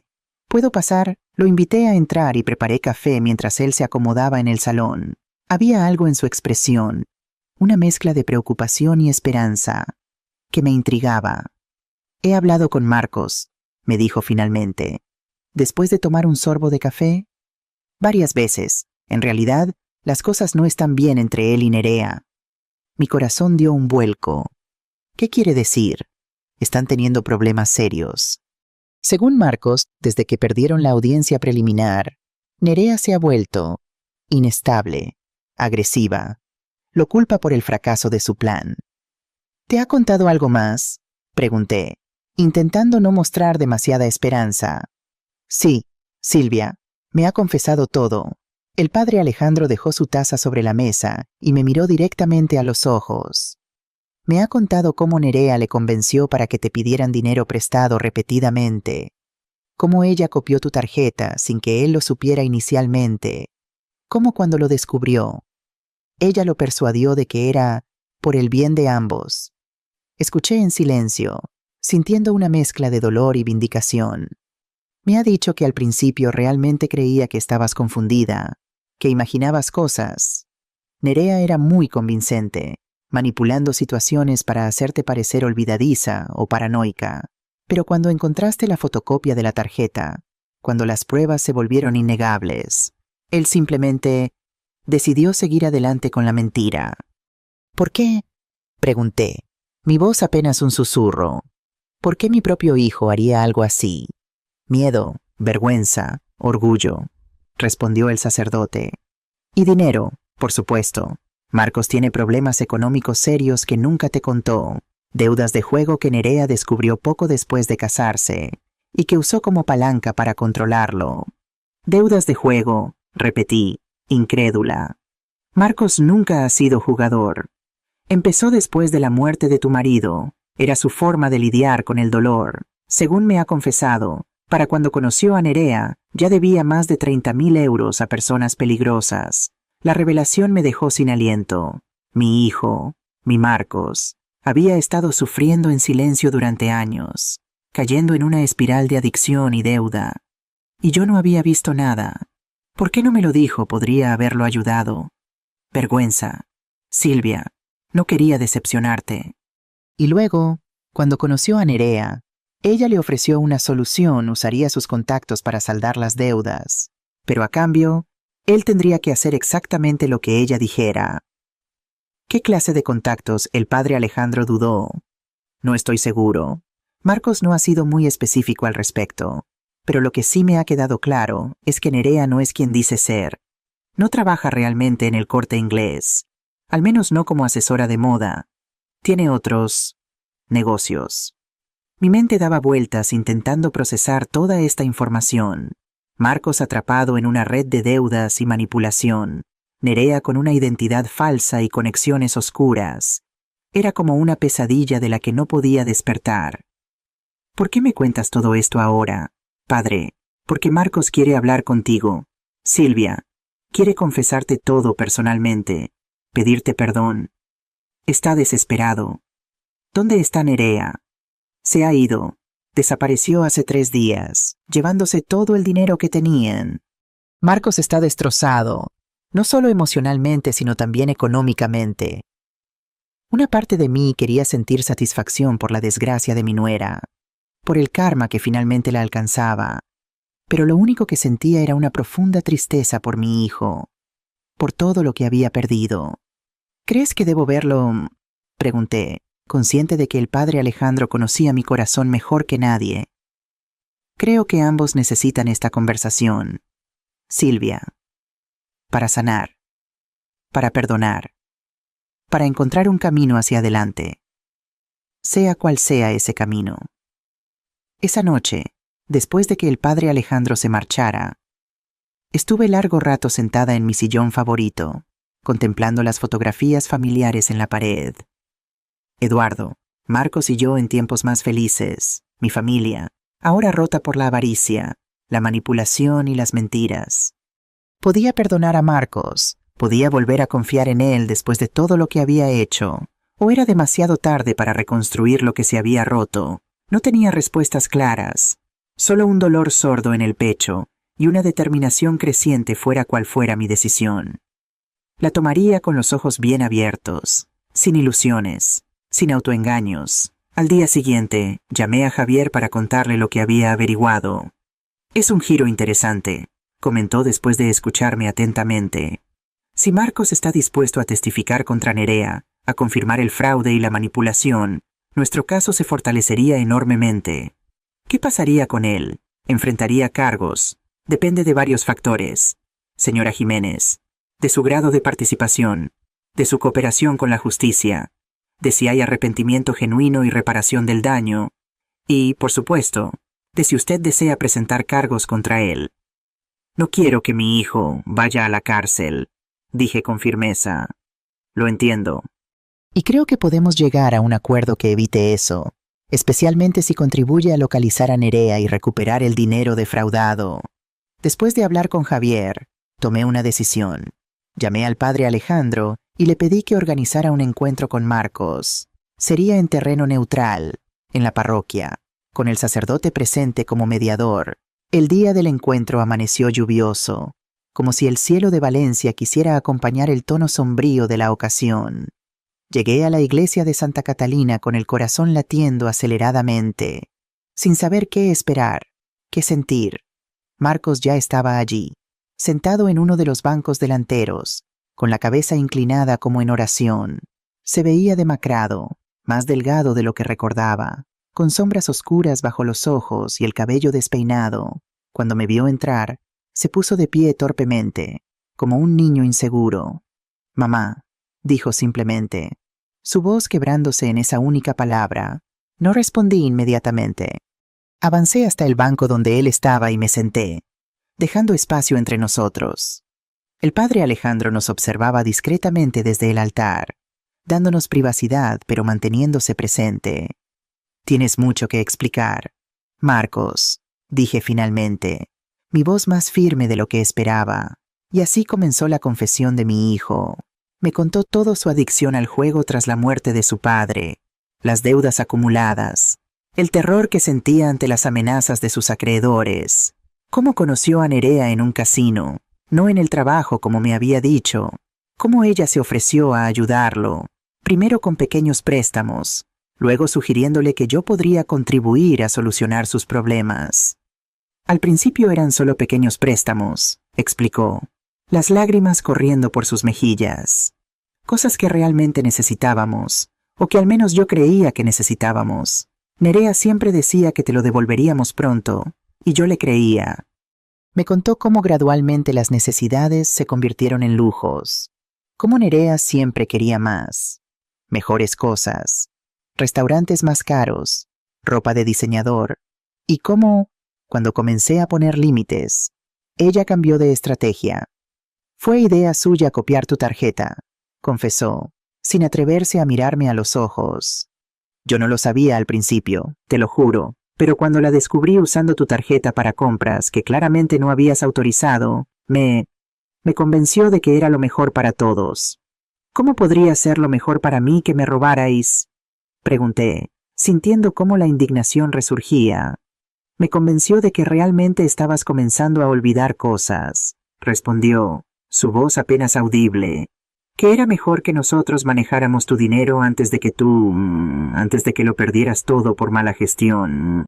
Y cuando descubrí la copia de la tarjeta, cuando te confronté directamente con pruebas del fraude, ¿también creías entonces que estaba confundida? Marcos negó con la cabeza, lágrimas cayendo sobre sus manos temblorosas. «No, para entonces sabía que estabas perfectamente lúcida, que Nerea me había estado manipulando todo el tiempo, pero estaba tan profundamente involucrado en la mentira, tan aterrado de las consecuencias. Me convencí a mí mismo de que era demasiado tarde para retroceder. Así que decidiste declararme incapaz, quitarme mi autonomía, mi dignidad. Fue idea de Nerea», dijo, aunque sabía que eso no era excusa. Dijo que era la única forma de evitar que nos denunciaras, de mantener acceso a tu dinero. Yo me dejé llevar. Estaba desesperado. Mamá, los prestamistas seguían amenazando, y Nerea decía que si no conseguíamos más dinero, ambos acabaríamos muertos. Escuché toda su historia en silencio, sintiendo cómo mi corazón se debatía entre la compasión por su sufrimiento y la indignación por su traición. «¿Dónde está Nerea ahora?», pregunté cuando finalmente terminó su confesión. «No lo sé.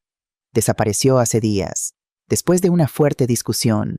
Se llevó todo dinero, joyas, incluso mi reloj. Me dejó con las deudas y sin un euro». «¿Por qué discutieron?», Después de la audiencia preliminar, cuando quedó claro que no conseguiríamos la incapacitación, Nerea se volvió diferente, furiosa, agresiva. Empezó a hablar de otras maneras de conseguir tu dinero, cosas que me asustaron, mamá. Fue entonces cuando me di cuenta de que realmente no la conocía, de que quizás nunca la había conocido. ¿Qué clase de otras maneras? Marcos tragó saliva, visiblemente incómodo. Sugirió que podríamos entrar en tu casa cuando no estuvieras, buscar dinero en efectivo, joyas, cualquier cosa de valor. Cuando me negué, me acusó de ser débil, de no tener agallas para hacer lo necesario. Un escalofrío recorrió mi espalda. Nerea había estado planeando robarme directamente, quizás incluso algo peor. Necesito saber todo sobre ella. Marcos, su verdadero nombre, sus contactos, cualquier cosa que pueda ayudarnos a encontrarla. ¿Para qué? Para denunciarla, para protegernos, hijo. Si es capaz de planear un robo, ¿quién sabe de qué más es capaz? Marcos asintió lentamente, comprendiendo la gravedad de la situación. Te contaré todo lo que sé. Aunque no es mucho, Nerea es muy reservada sobre su pasado, sus conexiones. Pasamos la siguiente hora reconstruyendo lo poco que Marcos sabía realmente sobre su esposa. Su verdadero apellido no era Delgado, sino Vidal. No era de Madrid, sino de Barcelona. Tenía un hermano en prisión por fraude. Frecuentaba casinos y clubs nocturnos donde conocía a hombres adinerados que luego, de alguna manera, acababan ayudándola financieramente. Creo que ha hecho esto antes, mamá, concluyó Marcos, la vergüenza evidente en su rostro. Creo que yo solo fui otro de sus objetivos, y tú, a través de mí. Su verdadero premio. Cuando terminamos de hablar, me sentía emocionalmente agotada, pero también extrañamente en paz. La verdad, por dolorosa que fuera, era siempre preferible a la incertidumbre, a las sospechas, a las mentiras. ¿Qué va a pasar ahora?, preguntó Marcos finalmente, su voz pequeña, como la del niño que una vez fue. Ahora vamos a hablar con mi abogado, vamos a contarle todo lo que me has dicho, y juntos decidiremos cómo proceder. ¿Vas a presentar cargos contra mí? La pregunta quedó flotando entre nosotros, cargada de miedo e incertidumbre. No lo sé, Marcos, respondí honestamente. Necesito tiempo para procesarlo todo, para decidir qué es lo correcto, para ambos. Lo entiendo, dijo, asintiendo lentamente. Solo quiero que sepas que, pase lo que pase, aceptaré las consecuencias, y que lo siento, mamá. Lo siento tanto que no hay palabras suficientes para expresarlo. Al salir de la iglesia, el padre Alejandro nos acompañó hasta la puerta. La lluvia había cesado, dejando el aire limpio y fresco. ¿Estarán bien?, nos preguntó, su mirada pasando de uno a otro. Eventualmente, respondí, sintiendo que era la única respuesta honesta posible. El camino será largo, pero hoy hemos dado el primer paso. Marcos y yo caminamos juntos hasta la parada del autobús. Un silencio pesado pero no del todo incómodo entre nosotros. Antes de separarnos, me miró directamente a los ojos por primera vez en toda nuestra conversación. Te quiero, mamá.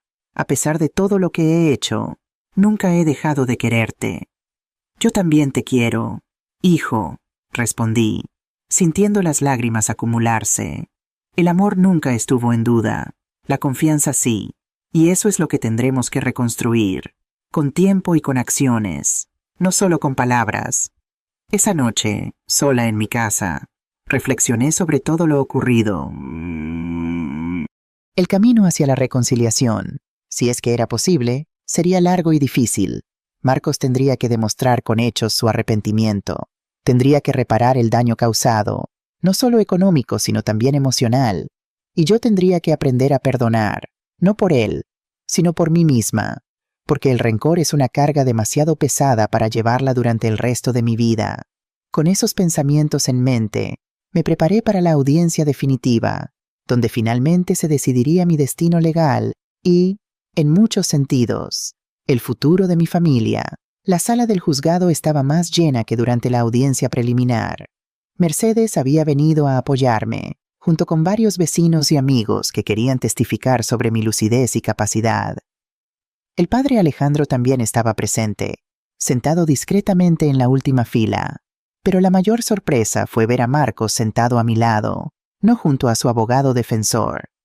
La noche anterior, después de consultar con Javier, había tomado una decisión crucial. Testificaría a mi favor, confirmaría el fraude y aceptaría su responsabilidad en los hechos. «Es lo mínimo que puedo hacer, mamá», me había dicho cuando se lo propuse. «Te debo esto y mucho más». La jueza Torres entró a la sala y todos nos pusimos de pie. Se veía seria pero no severa mientras tomaba asiento y organizaba los documentos frente a ella.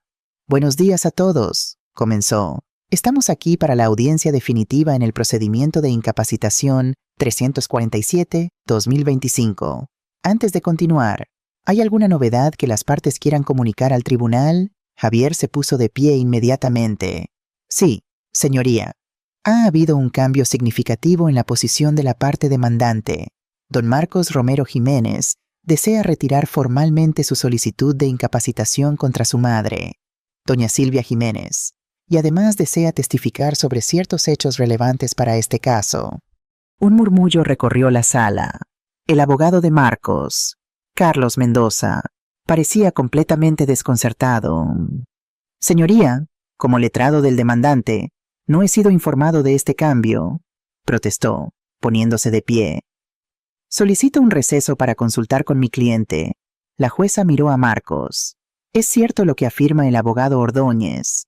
Desea retirar su solicitud de incapacitación». Marcos se puso de pie, su postura más recta y decidida de lo que la había visto en mucho tiempo. «Sí, señoría, mi solicitud se basaba en hechos falsos y manipulados. Mi madre está perfectamente capacitada para manejar sus asuntos».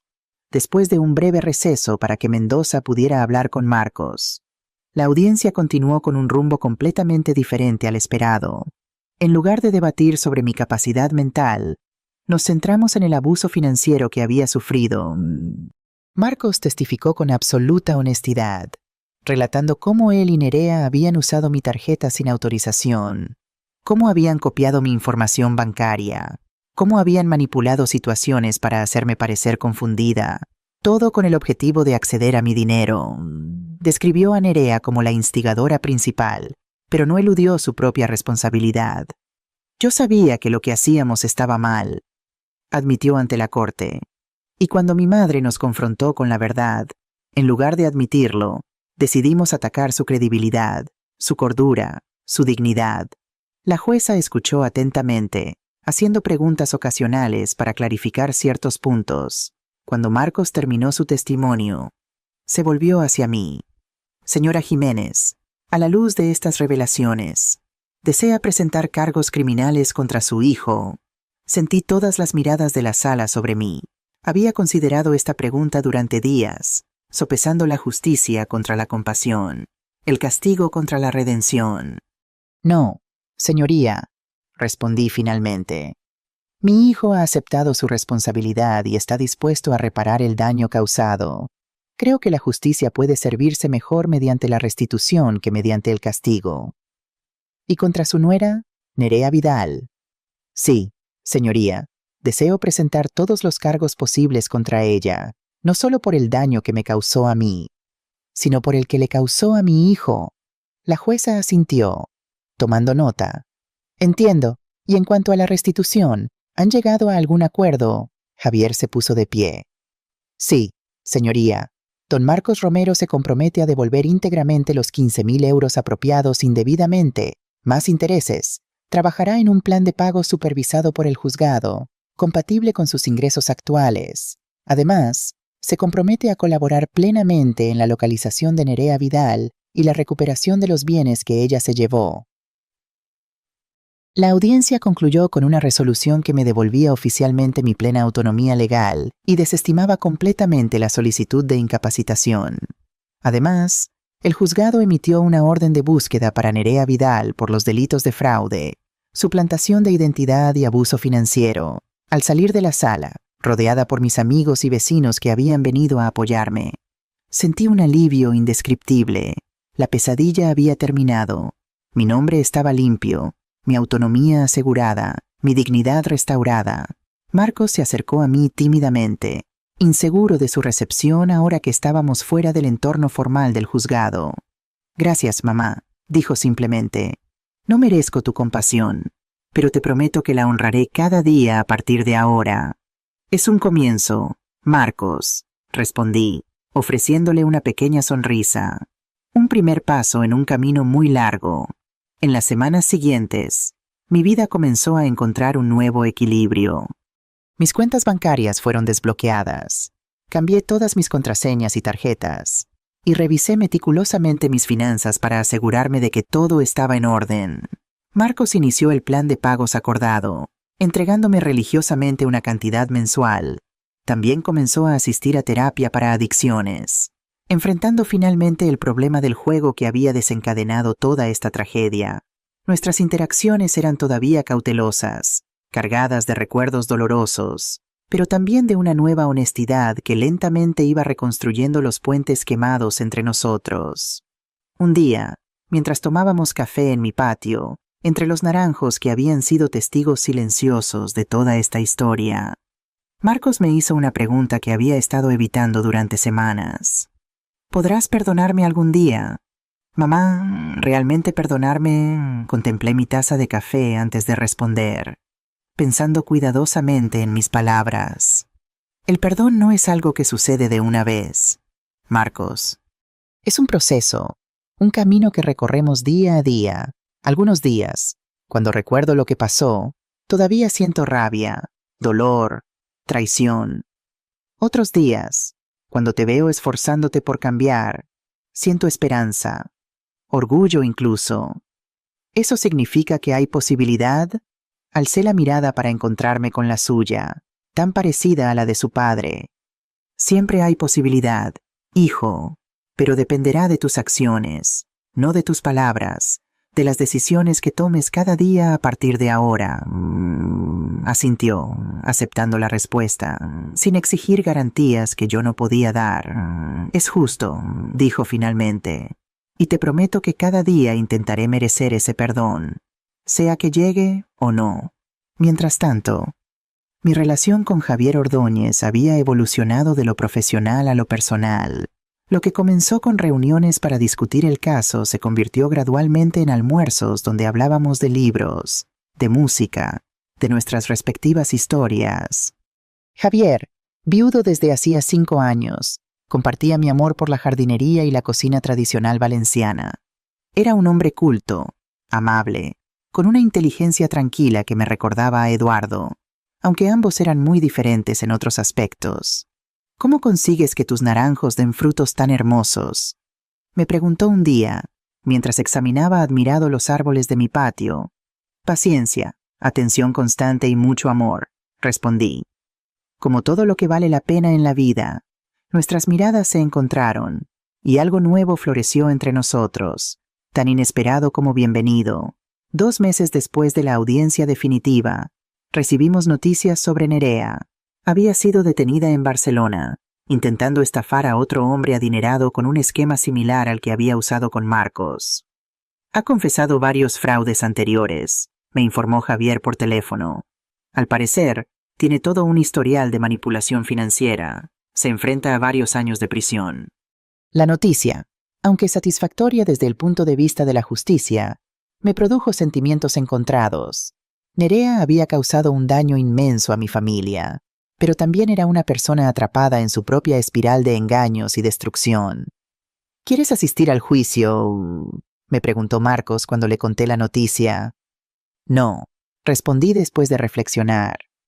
Prefiero mirar hacia adelante, no hacia atrás. Nerea ya no tiene poder sobre nosotros, y eso es todo lo que necesito saber. En el otoño de ese mismo año, Javier me invitó a cenar en un pequeño restaurante cerca del Mercado Central.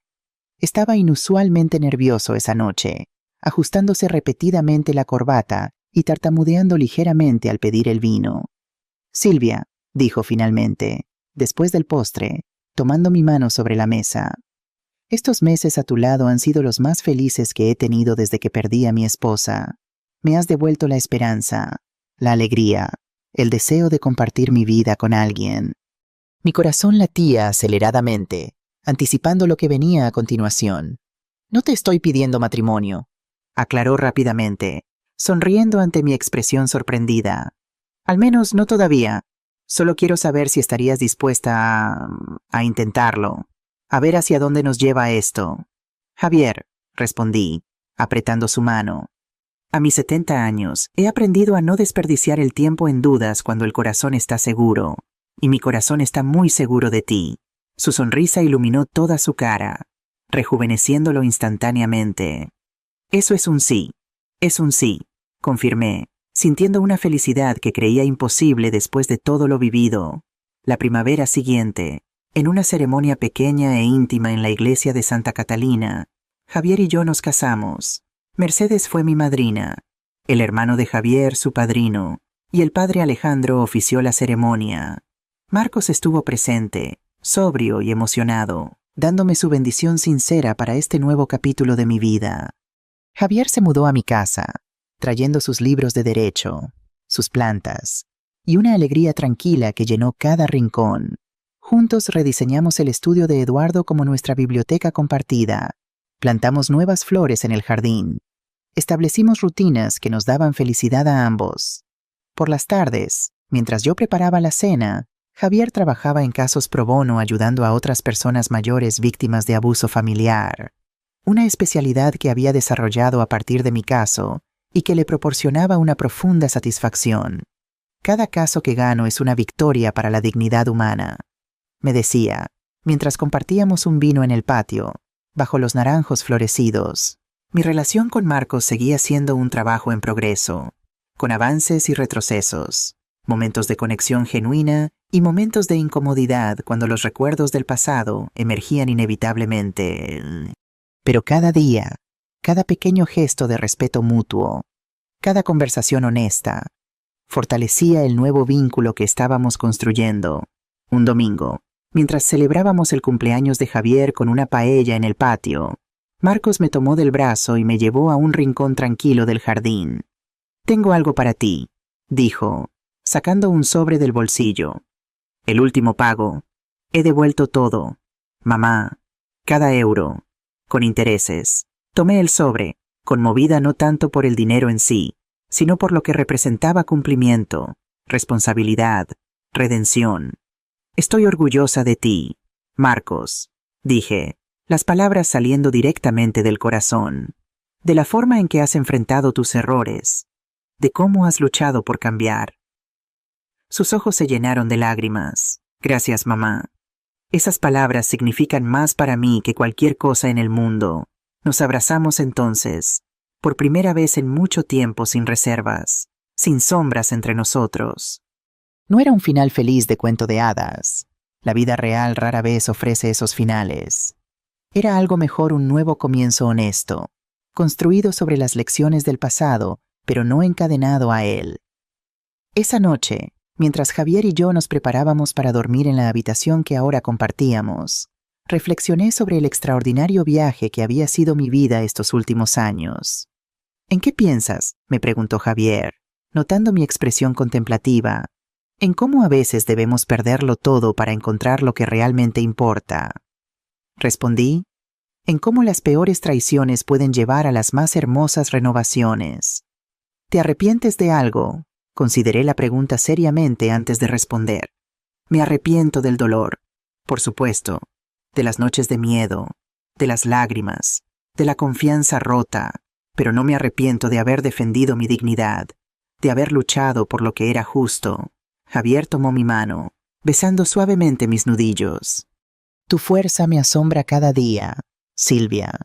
Tu capacidad para enfrentar la adversidad, para perdonar sin olvidar, para reconstruir desde las cenizas. No es fuerza», corregí suavemente. «Es esperanza, la creencia de que siempre, sin importar cuán oscura sea la noche, existe la posibilidad de un nuevo amanecer».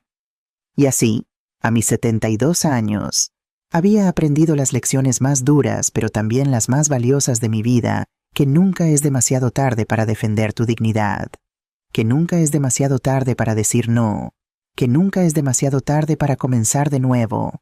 Había perdido dinero, Había perdido confianza. Había estado a punto de perder a mi único hijo en el proceso, pero había ganado algo infinitamente más valioso: mi libertad, mi respeto propio y la oportunidad de un amor verdadero en la etapa más inesperada de mi vida. Cada mañana despertaba en mi propia casa, con mi dinero seguro en mi propia cuenta, con un hombre que me amaba por quien era, no por lo que tenía. Era una victoria más dulce de lo que jamás había imaginado posible. La vida me había enseñado que a veces, para ganarlo todo, tienes que estar dispuesta a perderlo todo primero.